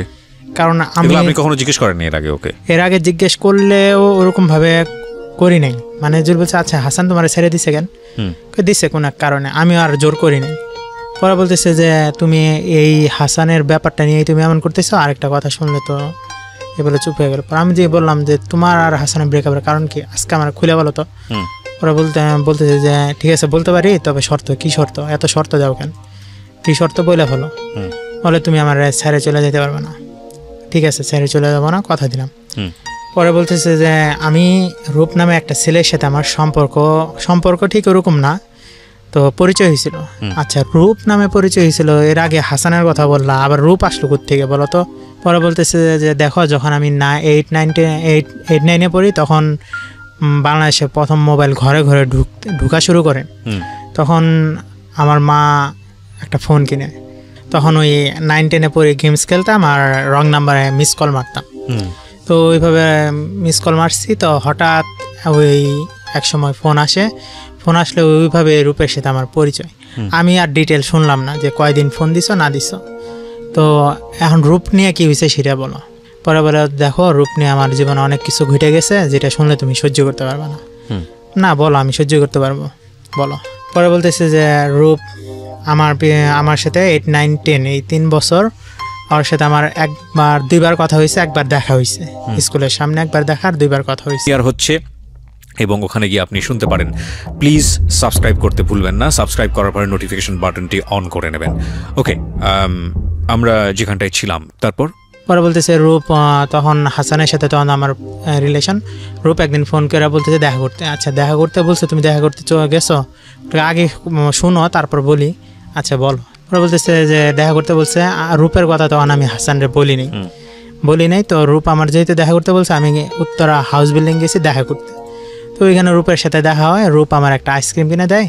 তো আর ওই দিন আমার প্রপোজ করে, আইসক্রিম খাইতেছে, এমন সময় বলতেছে জানিস আমি তোমারে ভালোবাসি। আচ্ছা ঠিক আছে, ভালোবাসি, প্রপোজ করতেই পারে। প্রপোজ করার পর আমি হাসানের কথা বলছি, পরেও আমার ট্রিট করলো যে হাসানরেও সে মাইরা ফেলবে। আচ্ছা, মাইরা ফেলবে মানে রূপ মাইরা ফেলবে? রূপ কি এমন হয়ে গেছে যে মাইরা ফেলবে? বলে সেটা আমি পরে বলি, তারপর শোনো। হ্যাঁ বলো। বলতেছে যে রূপ এভাবে আমার মাঝে মাঝে ফোন দেয়, এটা আবার হাসান একটা সময় ধরতে পারে। রূপ নামে একটা ছেলের সাথে আমি কথা বলি, এভাবে রূপের সাথে কথা হইতো, কিন্তু আমি কি করতাম, ফোনটা রিসিভ করে ফালায় রাখতাম। পরে বলতেছে যে এভাবে আমাদের চলতে থাকলে এক বইমেলা আসে, তখন বইমেলায় আমি ঘুরতে আসলে রূপ একদিন আমার তো ফলো করতেছে। এর মাঝে আমি হাসানের সাথে কি কথা বলি না বলি, কি কোথায় যায় না যায়, রূপ এগুলো ইনফরমেশন পাইতেছে। বইমেলা থেকে আসার সময় রূপের সাথে আমার ওই টঙ্গির পর একটা আছে স্টপিজের নাম, সেটা ঠিক খেয়াল নেই আমার। ওইখানে আমার এক ফ্রেন্ড আমাকে গাড়ি দিয়ে নামাই দিছে। তো নামাই দেওয়া আমার ফ্রেন্ড যখন গাড়ি নিয়ে চলে গেছে, ওই চলে যাওয়ার সময় তখন আমার বাই দিয়ে গেছে। তারপরে পিছন থেকে রূপ আইসে আমার মাথায় টুকা দিছে। আমি পিছনে তাকাই দেখি রূপ। বলতেছে কি ব্যাপার রূপ, তুমি এখানে? হ্যাঁ, তোমার সাথে দেখা করতে আসলাম। পরে বলতেছে আমি এখানে, তুমি কিভাবে জানো? বলছে জানি, তোমার সাথে কথা আছে। কি কথা? পরে বলতেছে এভাবে এক কথায় দুই কথাই এভাবে চলতে ও আমার জানি কথার মাঝে হারায়া ও আমাকে কোথায় জানি একটা নির্জন একটা জায়গা নিয়ে গেছে। ওই জায়গাটা একটা ঘর আছে, ঘরটা তাও ভাঙাচোরা ঘর, ওইখানে নিয়ে গেছে। পরে বলতেছে ওই জায়গায় নিয়ে যাওয়ার পরে ও বলতেছে যে হাসানের সাথে রিলেশন বাদ দিতে, এইভাবে আমাকে জোর করতেছে। ও এক প্রকারে এরকম চাপ দেওয়ার পর আমি বলছি যে না, আমি হাসানটা ছাড়া চলে আসতে পারবো না। যখন আমি রাজি হয় না, তখন ও আমার বলে আজকে যে তোরে আমি যদি এখানে রেপ করি, তাহলে কি তোর হাসান তোরে গ্রহণ করবে? আর এটা যদি আমি ভিডিও করে হাসানের কাছে দিই, গ্রহণ করবে? পরে বলতেছে হ্যাঁ গ্রহণ করবে, তুই আমার কিছুই করতে পারবি না। পরে ওই রূপ নামে যে ছেলেটা ওকে যেভাবে হোক ধৈর্য বাইন্দা মুখ টুক আটকে নাকি রেপ করছে। এই তো এটা শোনার পরে আমি মানে থমকে গেলাম, কি বললো এটা। পরে এতটুকুই বললাম যে নিশা, তুমি যা বলছো শুনছি, তো তোমার এই বিষয়ে আমার কথাটা আমার ভালো লাগতো না, তুমি তোমার বাসায় দিয়ে আমি আমার বাসায় যাবো, আমার আর ভালো লাগতেছে না। এই কথা বইলা আমি ওকে দেয়া, আমার ভাইয়া তখন আর কি বিশ্বাস হইতেছে না, মনে হইতেছে প্রিয়া মনে আমার সাথে ফল করতেছে। একটা মেয়ে এরকম হয়েছে, তারপর ওই মেয়েটা টিকে আছে কিভাবে সমাজে, এটা আমার মনে প্রশ্ন। এর মাঝে কি আমি যে ওরে বাসায় নামাই দিয়ে আসি, গেটের ওখান থেকে প্রতিদিন যখন আসার সময় ও আমাকে কিস করে দেয়, আর আমি ওই যে গেট লাগানোর সময় যে একটা ফাঁকা থাকে না তালা লাগার জন্য, ওইখান থেকে হাত ঢুকে ওর গালটা ধরে তারপর আসি। ওই দিন আর তা করি নাই আমি। পরে আমি বাসায় গেছি, ওই দিন রাত্রে আমি আর ফোন দিই না, ও আমার অনেকবার ফোন দিচ্ছে। আমি ভাবতেছি, মানে হিসাব মিলাইতেছি, আমার সাথে রিলেশন থাকার সত্ত্বেও হাসানের সাথে কথা বলে, আবার আজকে রূপের এমন একটা কথা বললো, কি একটা জানি গন্ডগোল আসছে। এভাবে ভাই আমি চিন্তা করতেছি। পরের দিন সকালবেলায় আমার ফোন দিতেছে, আমি আবার ঘুম থেকে দেরি করে উঠছি। তখন তো আমার ইন্টারনেট শেষ এর ভিতরে। তো ঘুম থেকে ইন্টারনেট শেষে কিন্তু আমার চাকরি হওয়ার কথা ছিল, যে চাকরিটা হয় না এই কারণে, কারণ আমি যখন তখন সাইড ফালাই দিয়ে চলে যেতাম পরে সময় দেওয়ার জন্য। তারপরে আমি যখন ওইটা চিন্তা করতে দেখি সকালবেলা ফোন ধরছি। হ্যাঁ বলো, কি বলবা? বলে আমি বলছিলাম না তুমি আমার এই কথা শুনে আমার সাথেই করবো না। না ওইটা সমস্যা নাই, একটা পশুর মতো কাজ করছে আর তুমি তার শিকার হইছো, এটা সমস্যা নাই। আর ওই চিন্তাটা আমি ওইভাবে রাত্রে একটা সিদ্ধান্ত নিই যে মসজিদ থেকে যদি কোরআন শরীফ চুরি হয়ে যায় তাহলে কি মসজিদ অপবিত্র হয় নাকি? তাহলে ওটা তো হয় না। পরে ওইভাবে আমাকে বুঝ দেওয়ার পরে আমরা বলতেছি আমি আজকে আসবা? হ্যাঁ আসবো, যেহেতু বলছি প্রতিদিন আসবো। ভাই আমি যাই, যাওয়ার পরে ও আমার জড়াই ধরে কান্নাকাটি করতেছে এই যে উদ্যানে, সন্ধ্যার দিকে তো কান্নাকাটি করতেছে। এইটা তো আবার পুলিশ দেখে ফেলছে। এটা দেখার পরে আমাকে আর আটকাইছে। ওকে, আটকানোর পরে বলতেছে আপনি এইটা কি সেক্স করার জায়গা? দেখেন ভাই আমরা এরকম করতেছি না, ওর একটা প্রবলেম হয়েছে এর জন্য কান্নাকাটি করতেছে, আবেগে কায়দা ফেলছে, তো এটা কি আপনারা এইভাবে কথা বলতেছেন কেন? পরে বলতেছে ডাইরেক্ট কেস লিখে দেবো। কেস লিখে দিবেন মানে? আপনাকে ইচ্ছা করলে কেস লিখতে পারেন নাকি? আর আমরা অ্যাডাল্ট, আমরা যা খুশি করতে পারি, কিন্তু এটা যে করছি এটার প্রমাণ আপনার কাছেও নাই, আর আমরা যে করি নাই বা এটা করছি এটার কোনো প্রমাণ তো আপনাদের কাছে নেই, আপনারা আমাদের হ্যারাসমেন্ট করতে পারেন না। আচ্ছা। পরে বলতেছে এরকম যখন বলছে পুলিশ জিজ্ঞেস করে আচ্ছা আপনার পরিচয় দেন। পরে পরিচয় দিলাম। আমার বাবার যখন পরিচয় পাইল তখন পুলিশ আর কিছু বললো না, ছেড়ে দিল। এভাবে করতে করতে করতে করতে ভাইয়া রোজার শুরু হওয়ার আগে আমাকে ফোন দিয়ে একদিন কান্নাকাটি করে বলতেছে যে স্বামী আমি তো আব্বা আমার ফোন দিছি, ফোন দিয়ে বলছি যে আমি দিলীপ স্যারের কাছে কোচিং করব, FCBS পড়ার জন্য ওখানে কোচিং করব, পরীক্ষা দিতে হবে। তো বঙ্গবন্ধু শেখ মুজিব মেডিকেল ইউনিভার্সিটিতে ওখানে পরীক্ষা দিবে। তো এখন কানতেছো কেন? বলতেছে আমি টাকা চাইছি, 20,000 টাকা চাইছি, আমাকে দেয় নাই। তো আমি তো তোমার টাকা দিতে পারতেছি না, কারণ আমি তো এখন জবও করি না, এই করিনি। ইন্টারনেট সময় যা করতাম যা পাইতাম ওটা হয়তো তোমার দেওয়া সম্ভব ছিল, কারণ তো আমি বেকার, তোমার আমি এখন কেমনি দিই? পরে বলতেছে যেমনি হোক আমাকে একটা চাকরির ব্যবস্থা করে দাও, আমি তোমাকে এতটুকু হেল্প করতে পারি, চাকরির ব্যাপারে আমি হেল্প করতে পারি। তো এক কাজ করো, তুমি তোমার সিভি আছে? বলে না। সার্টিফিকেট আছে? হ্যাঁ আছে। পরে ভাইয়া সত্যি সত্যি ওর BMDC সার্টিফিকেট থেকে শুরু করে যত প্রকার কাগজপত্র আছে সব আমাকে দেয়। দিলে ওটার এক কপি আমি ফটোকপি করি, কইরা ওকে অরিজিনাল কপিগুলো দিয়ে দিই। পরে আমি ওই দিনই PD জবস অ্যাকাউন্ট খুললাম ওর। তো রোজার ঈদের তো বাড়িতে যাওয়ার 2 দিন আগে 3 দিন আগে দেখা হয়েছে, দেখা করছি। এর ভিতরে তো কন্টিনিউ দেখা হইতেছে, মানে একবারের জন্য ও বাজার করতে বের হইছে, আমি ওই সময়টুকু দেখা করে চলে আসছি। এখন বৈশাখ আসছে, আসার পরে বলতেছে ঠিক আছে তোমার ছবি তোলা দরকার, যে ছবিটা আমাকে দিছ ছবিটা তো অনেক আগের, তো এখন রিসেন্টলি একটা ছবি তুলো। পরে ভাই ওকে আমি স্টুডিওতে নিয়ে যাই, নিয়ে যাওয়ার পর ছবি তুইলা ওই ছবিটা আমি বের করি। 8 কপি বের করে ওকে 4 কপি দেয়, আর আমি 4 কপি নিই। এটা রাখো, যে কোনো সময় তুমি জমা দিতে পারবে সব জায়গায়। আসার পথে যখন বিদায় হবে তখন দেখি যে হাসান আবার ফোন দিছে। এই তো আমার মেজাজটা গরম হয়ে গেছে। তুই আমার ওই দিন গাছ কইলি তুই আল্লাহ কথা কবি না, তুই আমার সামনে ওরা না করছিস, আবার তোরা ফোন দিছে, আর তুই এই তোর মোবাইল দে আগে আমি দেখবো। ভাইয়া মোবাইলটা চেক করে দেখি 4 বার কথা হয়েছে। এটা দেখার পরে আমার এত পরিমাণ খারাপ লাগলো, পায়ের নিচটা মাটি নেই।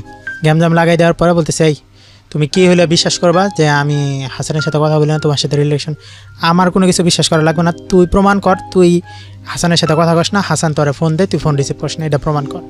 কই তুমি কি এটা চাইতেছো যে হাসান রে আমি ভালোবাসি না, তোমার এই ভালোবাসি, এটার প্রমাণ কি তুমি চাইতেছো? হ্যাঁ আমি চাইতেছি। পরে এক কথা তাহলে আমি কালকে তোমার বাসায় আসবো। যখন এই কথা বলছে আমি আর কি স্টপ হয়ে গেলাম। এই কথা বলছে মনে ফান করতেছে, ঠিক আছে তুমি আইসো এই বইলা। অন্য সময় ওরে কিন্তু আমি বাসা পর্যন্ত দিয়ে আসি, ওই দিন আর ভাই আমি বাসা পর্যন্ত দিয়ে আসিনি। রিক্সা ডাক দিছে মামা ওরে ওই ইয়ার সামনে, ওই ওর বাসার সামনে নামিয়ে দিবা। পরের দিন সকালে ঘুম থেকে উঠতে তো দেরি হইতেছে, ওর ফোনে ঘুম ভাঙছে। এই কি হয়েছে এত সকালবেলায় ফোন দিছে? আমি খিলক্ষেত তোমার বাসায় আসবো। এই পাগল হইছো? যে মানুষটারে আমি কখনো বাজার করবে ফার্ম গেটে আসা আমি বাজার করতে দিই না, আর তুমি খিলক্ষেত আসছো, এটা আমার বিশ্বাস করতে।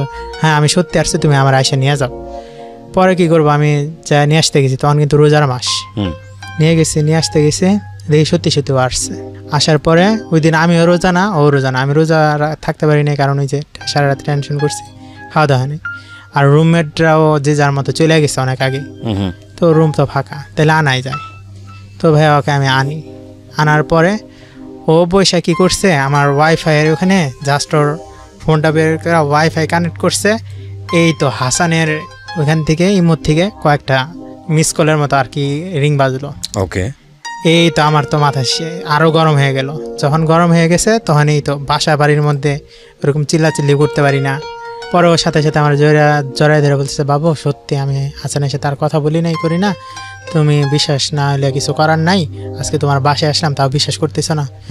পরে ভাই এভাবে করার পর ওকে আপনার বাসায় এই প্রথম আসছে? হ্যাঁ প্রথম আসছে। আপনি ব্যাচেলর থাকতেন একটা বাসাতে? হ্যাঁ হ্যাঁ, যা হওয়ার তাই হলো, একটা ছেলে একটা মেয়ে ঘরে যা থা, তো যা হবার তাই হয়েছে। তারপরে এই সময় আমার রুমমেট একটা ফোন দিচ্ছে যে সামিউল ভাই আমি তো আসতেছি, ক্যামেরাটা রেখে গেছি, তো একটু ক্যামেরাটা নিতে আসতেছে। ওর বাড়ি আবার নারায়ণগঞ্জ, ও আসতেছে, তো ঠিক আছে। পরে আমি প্রিয়াকে বলছি আচ্ছা সে তো আসবে, তাহলে চলো এখন আমরা বের হই।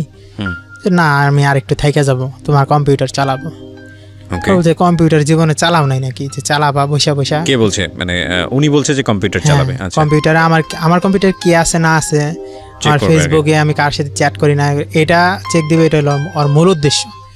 ঠিক আছে চালাও, আমি তো বুঝতে পারছি, চালাও। আমি আমার পিসি অন করে দিছি, পাসওয়ার্ডটা খুলে দিছি, ও সুন্দর চালাই দিছি। এমন সময় রুমমেট আইসা দেখার পরে বলতেছে সামিল ভাই এটা কি? বলতেছে আমি আর বউ। এই তোমার সাথে আমার বিয়ে হয়েছে, যে বউ বলতেছ? হয় নাই, হবে। এভাবে একটা কথা বললো। ঠিক আছে ভালো কথা, হবে। পরে পরিচয় করাই দিছি। তারপরে বিকালবেলা ইফতারের আগ দিয়ে বের হয়েছি, তখন ওকে নিয়ে আমি রাজুকে যাই ইফতার করার জন্য, প্লাস কিছু কেনাকাটার করার জন্য। বাসায় যাবে তো অর্নামেন্টস হিসেবে তো কিছু কিনে দিতে হয়, মানে ঈদের গিফট। তো আমি ওকে গিফট কিনে দিলাম, ও এখন ওকে বাসায় দিয়ে আসবো। তো ভাইয়া আমি ওকে বাসায় দিয়ে আসছি, তারপরের দিন চলে যাবে। আমি কি করলাম, ওর ফোনটা নিচে, আচ্ছা দাঁড়াও হাসানের ইটা আমি করব, মানে ইটা চেক দেবো। তুমি আর বিশ্বাস করো না? বিশ্বাস অবিশ্বাসের কথা না, আমি চেক দেবো, আর আইডি আমি নিজের হাতে ব্লক করে দিব। ঠিক আছে দাও। ভাই আমি ওর ফোনটা নিয়ে চ্যাট হিস্ট্রিতে গেলাম, কিচ্ছু নাই। তাহলে তো ওকে আমি আর কোনোভাবে অবিশ্বাস করতে পারি না। ঠিক আছে, সুন্দর মতো আমি ব্লক মেরে দিলাম। ব্লক মেরে দেওয়ার পরে তো ওকে রেখে আসছি। রোজার যে বাসায় গেছে তার পরের দিন ইন্টারন্যাশনাল মেডিকেল কলেজ থেকে ওকে ফোন দেওয়া হয়েছে যে আপনি অ্যাপ্লিকেশন করছেন, তো এখান থেকে মেডিকেল অফিসার লাগবে আমাদের, আপনার ইন্টারভিউ আছে, আসেন। পরে আমি কি করলাম যে ঠিক আছে, তোমাকে যেহেতু ফোন দিছে, ঈদের পরের একদিন পরে তুমি চলে আইসো, পরে আমরা যা দেখা করব। ওই দিন ভাইয়া আমারও একটা এক্সাম থাকে, মানে ওই ডিপ্লোমা পড়াকালীন আমার একটা রেফার্ড পরীক্ষা থাকে, কারণ একটা 5th সেমিস্টার আমি একটা সাবজেক্ট ক্রস খাই, রেফার্ড পরীক্ষা আর এদিকে ওর চাকরি ইন্টারভিউ। তো রেফার তো আমি এর পরেও দিতে পারবো, সমস্যা নেই। তাহলে ওকে চাকরি ইন্টারভিউতে নিয়ে যাই। মেয়েটা যখন FCPS পড়বে তাহলে ওকে হেল্পটা করি। তো বাসে উঠছে, বাসে উঠা বলছে রাতে তো তোমার মনে হয় ঘুমায় নাই, তো এক কাজ করো তুমি ঘুমাও। ভাই আমার মনটা জানি ক্যান বাড়ি দিছে, ঈদের একটা দিন হাসান তোরা ফোন দেওয়ার কথা, যেহেতু এমনি রেগুলার দেয়, হাসানের সাথে ফোন দেওয়ার কথা। তো এই হিসেবে আমি বাড়ি দিয়ে নিছি, ও ফোনটা দিচ্ছে। তো ফোন দেওয়ার পরে ও যখন আমি ক্যান্ডি ক্লাস গেমটা খেলতেছি, হঠাৎ করে আমি যখন খেয়াল করলাম ও ঘুমাই গেছে, তখন ভাই আমি ইমোটা চেক দিলাম। ইমোটা চেক দেয়া এত বাজে পরিমাণে চ্যাট দেখলাম যেটা বলার মতো না হাসানের সাথে। ভাই ওর প্রতি তখন এত ঘৃণা ধরে গেছে, ওরে মাথাটা এরকম ধাক্কা দিছে, তুই আমার পাশে বসবি না, তুই উঠ, আমি ওই পাশে যাই বসুম, তুই এই পাশে বসবি। আর এই পাশে রেখে আমি ওই পাশে চলে গেছি। কেন এরকম করতেছেন জিজ্ঞেস করতেছেন নাকি বুঝে গেছে যে আপনি? বুঝা গেছে যে ইমোটা তো এই করে আমি হাতে নিয়ে, আর ফোনটা আর হাতে দিতেছি না। ওই ছোট ফোনটা নিয়ে আমি সরাসরি ডাইরেক্ট হাসানরে ফোন দিছি। হাসানরে ফোন দিয়ে যখন জিজ্ঞেস করি, হাসান কিছু বলে না, আমাকে এক কথায় আটকাই দিল। তুমি বলার কে, যা করার ওটা আমি প্রিয়ার সাথে করছি, তুমি কে, তোমার চিনি, আর তোমার ওর ফোন তোমার হাতে কেন? তো আমি বলছি যে এরকম যে করছ, তোদেরকে এখনো রিলেশন আছে? না রিলেশন নেই। এমন করলি কেন? আমার ইচ্ছা। এরকম যখন বলছে তখন আমি আর হাসানের সাথে কোনো কথাই বলিনি, ফোনটা রেখে। হাসানের সাথে যে এগুলা করছস, ক্যান করছস, তাহলে তুই আমার সাথে এতদিন ধরে ফাইজলামি ক্যান করলি? পরে বলতেছে যে আমি কোনো ফাইজলামি করি নাই, ও বলছে আমি অন্য কিছু করি নাই। এমন সময় পিছ থেকে জড়াই ধরে বলতেছে আমি আমার ভুলে গেছে, এরকম ভুল করা আমার উচিত হয় নাই, আমি এই ভুল আর হবে না, আর যা হয়েছে এটা তো আর আমার অপরিচিত কিছু না, ওর সাথে আমার 6টা বছর রিলেশন ছিল। এরকম যখন কথা বলা করছে, ভাই আমি তারপরেও মানিনি, আমি রিলেশন রাখবো না। খালি কী করছে, ও সরাসরি আমার পায়ে ধরে ফুটছে, আমি আমার ভুল হয়েছে, আমি এটা করবো না, মাফ করে দাও। পরে অনেক ছেলে মেয়ে আইসা বলতেছে, ভাই আপনাদের ভিতরে কী হয়েছে জানি না, তবে যাই হোক মিউচুয়াল করে ফেলেন, এটাই ভালো।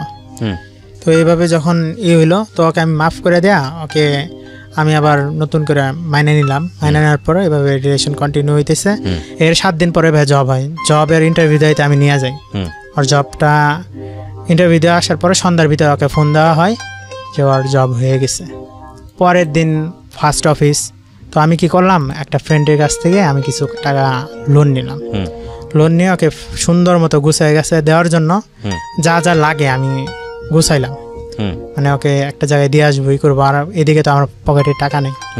তো আমি পরের দিন ওর বাসায় সেই আগের মতো ফজরের নামাজ পড়ে বেরোইছি। বেরোয় ওকে নিয়ে ডায়ালাইসিস সেন্টারে যায়, ওকে আমি বসাইছি। বসাই নিজে বসে থাকছি প্রথম 3 দিন, নিজে বসে থাকা ওকে আমি অফিস করাইছি ফুল টাইম।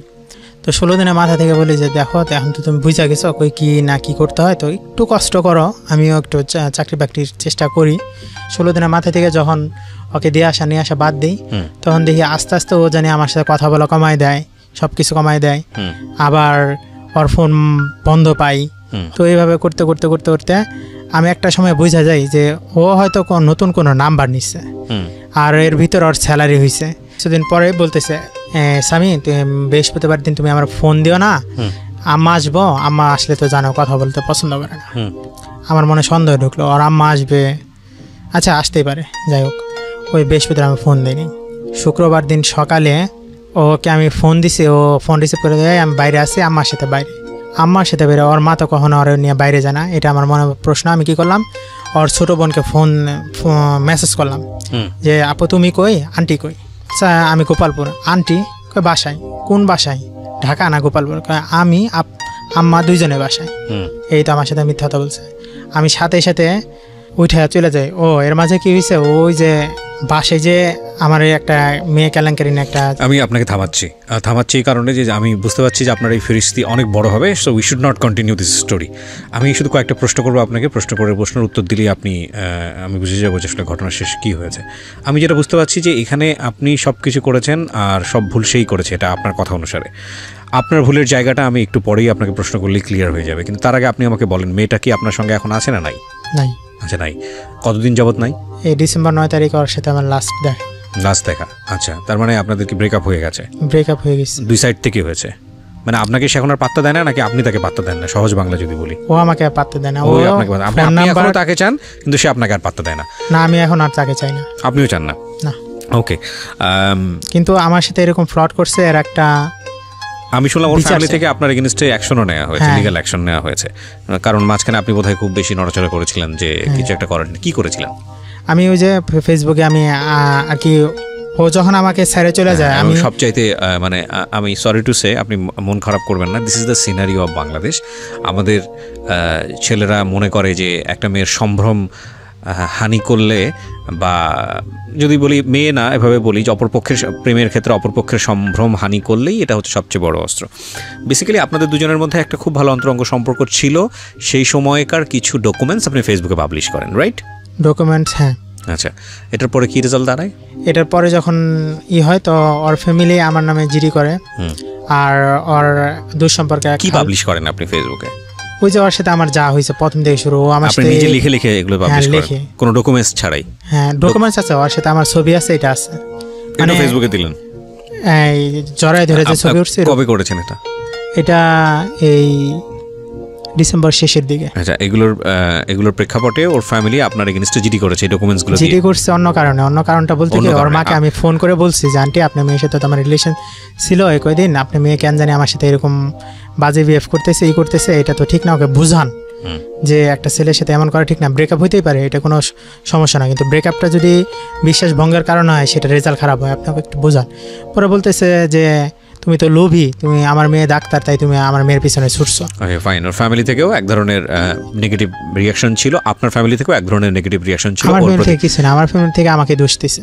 না না না, আপনার ফ্যামিলি থেকে তো মেয়েটাকে মেনে নেওয়া হয়নি, আপনি সেটা বলছিলেন, আপনার মা তো না করেছে বারবার, রাইট? আমি সেটাই বলছিলাম। তো সব কিছু মিলিয়েই আপনার জায়গা থেকে আপনি বারবার মেয়েটার দিকে ছুটে গেছেন, ব্রেকআপ করেছেন আবার ছুটে গেছেন, ব্রেকআপ করেছেন আবার ছুটে গেছেন, বিকজ আপনি এক ধরনের এফেকশনের মধ্যে ছিলেন। আপনার জায়গা থেকে এটা ফার্স্ট লাভ, আর আপনার জায়গা থেকে আপনি যা বলেছেন এই 2 ঘন্টা জুড়ে আমি যেটা শুনছিলাম যে প্রচুর ভুল মেয়েটার, এত ভুলের পরেও আপনি বারবার ওর সাথে ব্রেকআপ করেছেন, বারবার ওর কাছে ফিরে গেছেন। আজকের এই সিক্রেটস এই কথাগুলো আপনি কেন বললেন, এটা আপনি আগে বলেন। আমি এটা এই কারণেই বললাম যে বাবা মা প্রত্যেকটা সন্তানের ভালো চায়, তো তারা বুঝতে পারে যে কি হবে না হবে, এটার রেজাল্ট কিন্তু তারা জানে, কারণ তারা অনেক দেখছে, অনেকই করছে। তো আমাকে অনেকবার না করছে আমার বাবা মা, বুঝাইছে, এমনও বুঝাইছে মেয়ে, ঢাকার মেয়েরা কিন্তু অত ভালো হয় না, সচরাচর 2-1টা ভালো পাওয়া যায়, কিন্তু কথাটার সাথে আমি একমত না। এটা অভিভাবকরা অনেক সময় বলেন, ঢাকার মেয়ে বলেন, বরিশালের নাম বলেন, এলাকার নাম ধরে বলেন। হ্যাঁ, আপনাকে সান্ত্বনা দেওয়ার জন্য বলেছে, বাট আপনি রেডিওতে যেহেতু বলছেন সেই জায়গাটা থেকে আমাকে অবশ্যই এটাকে প্রিটেন্ড করতে হবে। পরে বলতেছে যে ভালো হয় না, তো ওইটার কাছে যাও না, আর সিনিয়র যেই তো সেই তো এখানে একটা গন্ডগোল আছে, দেখো তুমি মেয়েটা তোমার কষ্ট দিবে। এটা যেদিন আমার বাপ যে কয়টা মানুষের সামনে বলছিল, আমি আমার বাবাকে একটা এমন একটা কথা বলছি যে কারণে অনেক একটা মানে তাকে অসম্মান করছি আমি। হয়তো তার মনের ওই কষ্ট থেকে আজকে আমার এই পরিণতি, মানে যে মানুষটা আমার সাথে এত ঘনিষ্ঠ একটা সম্পর্ক করছে, হাজব্যান্ড ওয়াইফের মতো, সে মানুষটা আমাকে ছাইরা যাবে এটা আমি বিশ্বাস করতে পারিনি। বিকজ অফ ওকে ফাইন, এটা ইস ইউর বিলিভ, এগুলো আপেক্ষিক ব্যাপার, একজন বিলিভ করবে একজন করবে না। বাট আমি একটা জিনিস যেটা বলি, এখানকার আজকের সবচেয়ে বড় সিক্রেটসের 2টো জিনিস। একটা হচ্ছে যে 1 বছরের সম্পর্কের মধ্যে আপনাদের মধ্যে এত কিছু হয়ে গেছে, এটা কি আসলে আমরা আমাদের অস্থির একটা সময় সম্পর্কের জায়গাটা থেকে, মানে সব কিছু অনেক বেশি ইজি অ্যাক্সেস করা যায় বলেই কি আমরা এরকম একটা সম্পর্কের মধ্যে চলে যাচ্ছি কিনা, এটা নিয়েও একটু কথা বলার আছে। আর 2 নম্বর যেটা, সেটা হলো যে আপনি যে কাজটা করলেন ফেসবুকে ওর সম্পর্কে বলে, ওর সম্পর্কে জানান দিয়ে দেওয়া, এটা করা ওটা করা, আমার সঙ্গে আমার এটা ছিল এটা ছিল এটা ছিল, আমার ধারণা যে আপনি যখন এই কাজটা করেছেন খুব প্ল্যান করে করেন নাই, উগ্র মস্তিষ্কে মাথা গরম ছিল, ধাম করে ফেলেছেন। আমি এই ঘটনার প্রেক্ষাপটে 2টা জিনিস আপনার মাথায় রাখা উচিত। এই কারণে বলছি যে রেডিওটা অনেকেই শুনছে এবং এরকম ভুল অনেকেই করে। একটা হচ্ছে এই ডকুমেন্টস এনাফ আপনার এগেনস্টে সাইবার ক্রাইম অ্যাকশনে যাওয়ার জন্য, এবং সাইবার ক্রাইম অ্যাকশন বাংলাদেশে খুব ভয়ানক রকমের ভাবে এটাকে শক্ত হাতে হ্যান্ডেল করা হয়, এটা একটা। এবং এই ধরনের বিপদে যদি আপনি পড়েন তাহলে এটা একটা ভয়ানক রকমের বিপদ হতে পারে আপনার জীবনে, এবং সেটা প্রুভ আছে। সো এটা একটা বিষয়। আপনি যদি এটা করে থাকেন, আপনার ইমিডিয়েটলি এটাকে ডিলিট করে, ডিলিট করে ফেলছি।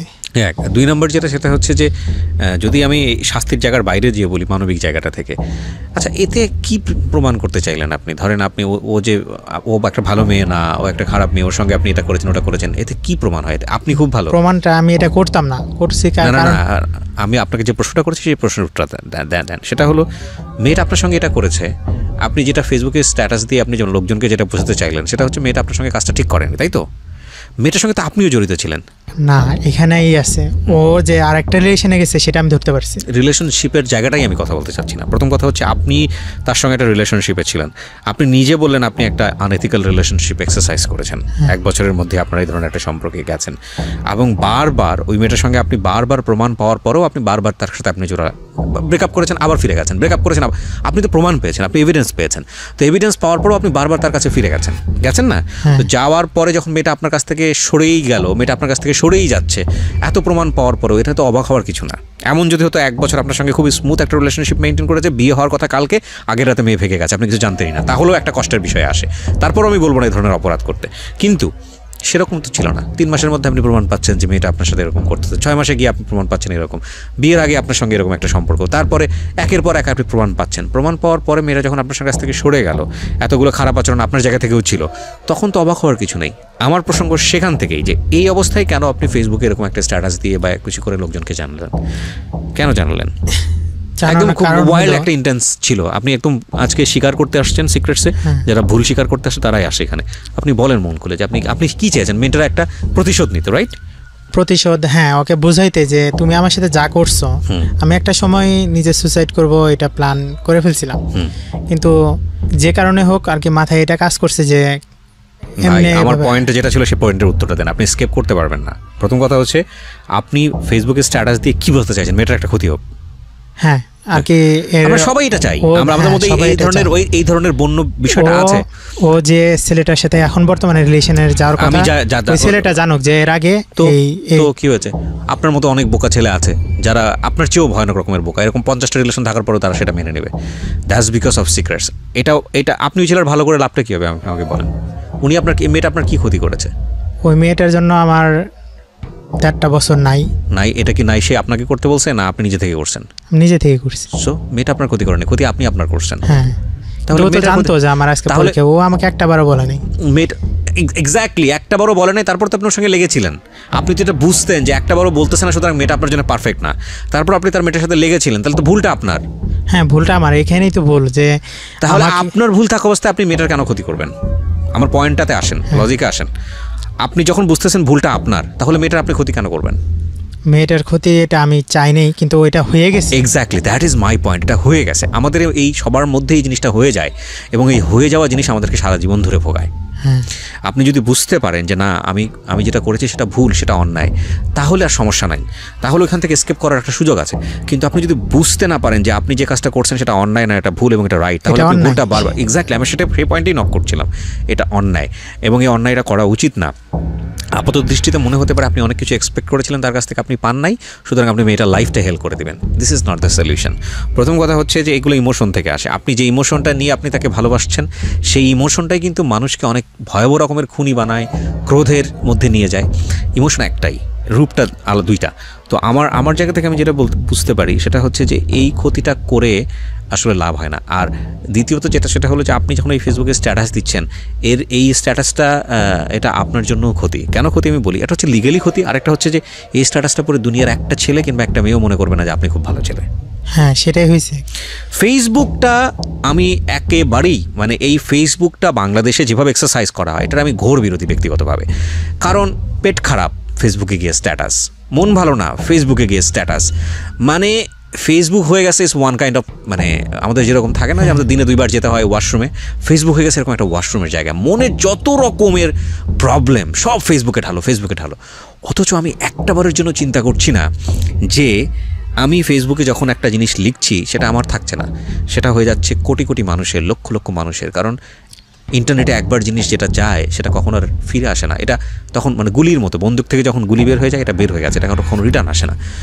আর আপনি কি পারবেন না 10 জন মানুষের মধ্যে কীভাবে খাচ্ছেন, কীভাবে ঘুরতেছেন, কীভাবে ঘুমাচ্ছেন এগুলা শেয়ার করতে?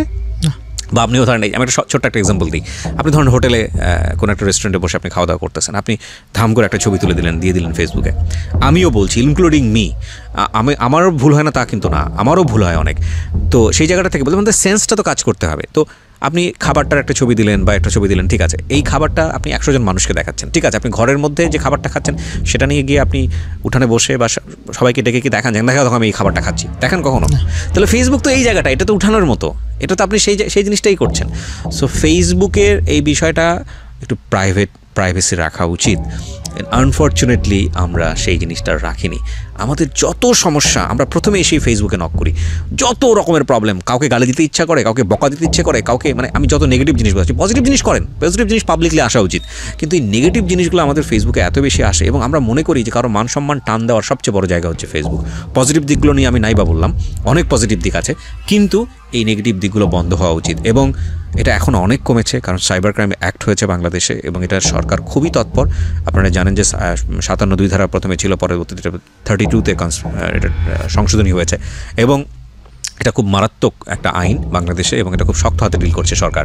সো এখন মানুষ অনেক সচেতন, চাইলেই যে কোনো কিছু লিখতে পারে না, চাইলে যে কোনো কিছু কাউকে বকা দিতে পারে না।